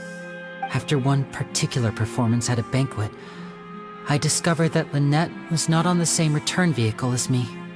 I waited a long time after we returned home, but she did not come back. I went to that noble's bedroom and asked him about her whereabouts. The answer he gave me was, she caught the eye of the most eminent person at the banquet, so I sent her over as a gift. I mean, you'll be able to perform your magic regardless of who your assistant is, yes? Oh no. So he was gonna... But wouldn't Fontaine's laws deal with such people? As far as outsiders are concerned, this is a relationship akin to adoption or foster care, and they have their ways of escaping the eye of the law. I managed to ferret out the location of the mansion of that so-called eminent person and hurried through the night. But by the time I leaped over the walls, avoided the guards, and made my way in, all I saw was the moonlit ground covered in blood, and the knave standing there in the darkness. So, she'd already taken care of that guy. That's right. She had rescued my sister before she could come to any harm, and had even discovered several girls hidden in a basement, all of them orphans. Father, I mean, the knave, might have seen something in me, and so she made me an offer. The House of the Hearth welcomes you, for your interests align with ours. Here, none will ever betray you. Indeed, betrayal shall never be permitted here. I was hesitant to trust her. I mean, I had just been betrayed by nobles. But she was also quick to destroy the noble who had taken us in at first, giving us back our freedom. Oh, so that's how the two of you joined the House of the Hearth. She has her own plans. She has gained permission from the Sarita to first use the Gnosis' power once she obtains it. She plans to use it to find a way to break the prophecy and save Fontaine. So, she believes in that prophecy too? That's right. The whole House of the Hearth is currently working to combat that crisis. Today's case has also proven that people from Fontaine can indeed dissolve into some sort of water, thus further supporting the prophecy. All of us house members here, Lady Arlecchino herself included, are from Fontaine. We won't give up on defending our homeland. To us orphans, the only connection we have left to this world, apart from our family, is our homeland. So, from small deeds like distributing magic pockets to huge schemes like stealing a Gnosis, everything is aimed at dealing with that prophecy. It's all right. I understand. The only thing I can do is relate all this to you. I just hope you can understand that even as a member of the House, I have never stopped making my own decisions, and that I believe what I'm doing is right. If you should need anything at all in the future, feel free to find me. I will do my best to help you, as plain Lyney.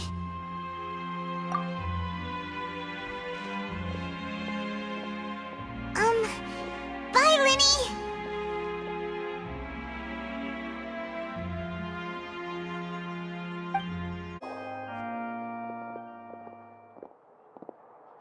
Hey there! What was with the disappearing act you pulled right as the trial ended? Were you looking for us, Navia? Well, this whole thing isn't exactly over, is it? I do feel that we're getting closer to solving the serial disappearances case, though. Don't you think so, too? Huh? What's wrong, my dear partner? Besides, are you sure we're the ones who can crack a case that's been cold for decades now? And given that there's new evidence from the trial, there should be a trail of breadcrumbs for the Hydro Archon's people to follow now, right? Ah. I see. Well, I won't lie. I'm a little shocked to hear that from you. But I suppose you are just travelers who have only arrived in Fontaine after all. Sorry. I might have been too presumptuous. Don't say that, Navia. Ah, and we were having so much fun investigating with you, too. It was like having new waters flowing into a stagnant mire, causing new hope to spring forth, and the reflection in the murk to become clearer. Sorry about that. I'm a bit prone to nostalgia. Don't mind me. Wait, shall we have a farewell meal? You know, to commemorate our time as partners? Huh? Do we really need to get that formal? Well, guess you really did treat us as partners, huh? Well, I'd just like to have a proper ending to every important memory. That way there are no regrets later. Anyway, it would just be a meal, so it shouldn't take up too much of your time. You don't have to twist Paimon's arm. If Boss Navia's treating, count Paimon in! Oh, wonderful! In that case, why don't we return to the court of Fontaine and head to the Hotel de Boer? I believe we'll make it just in time for dinner. All right then,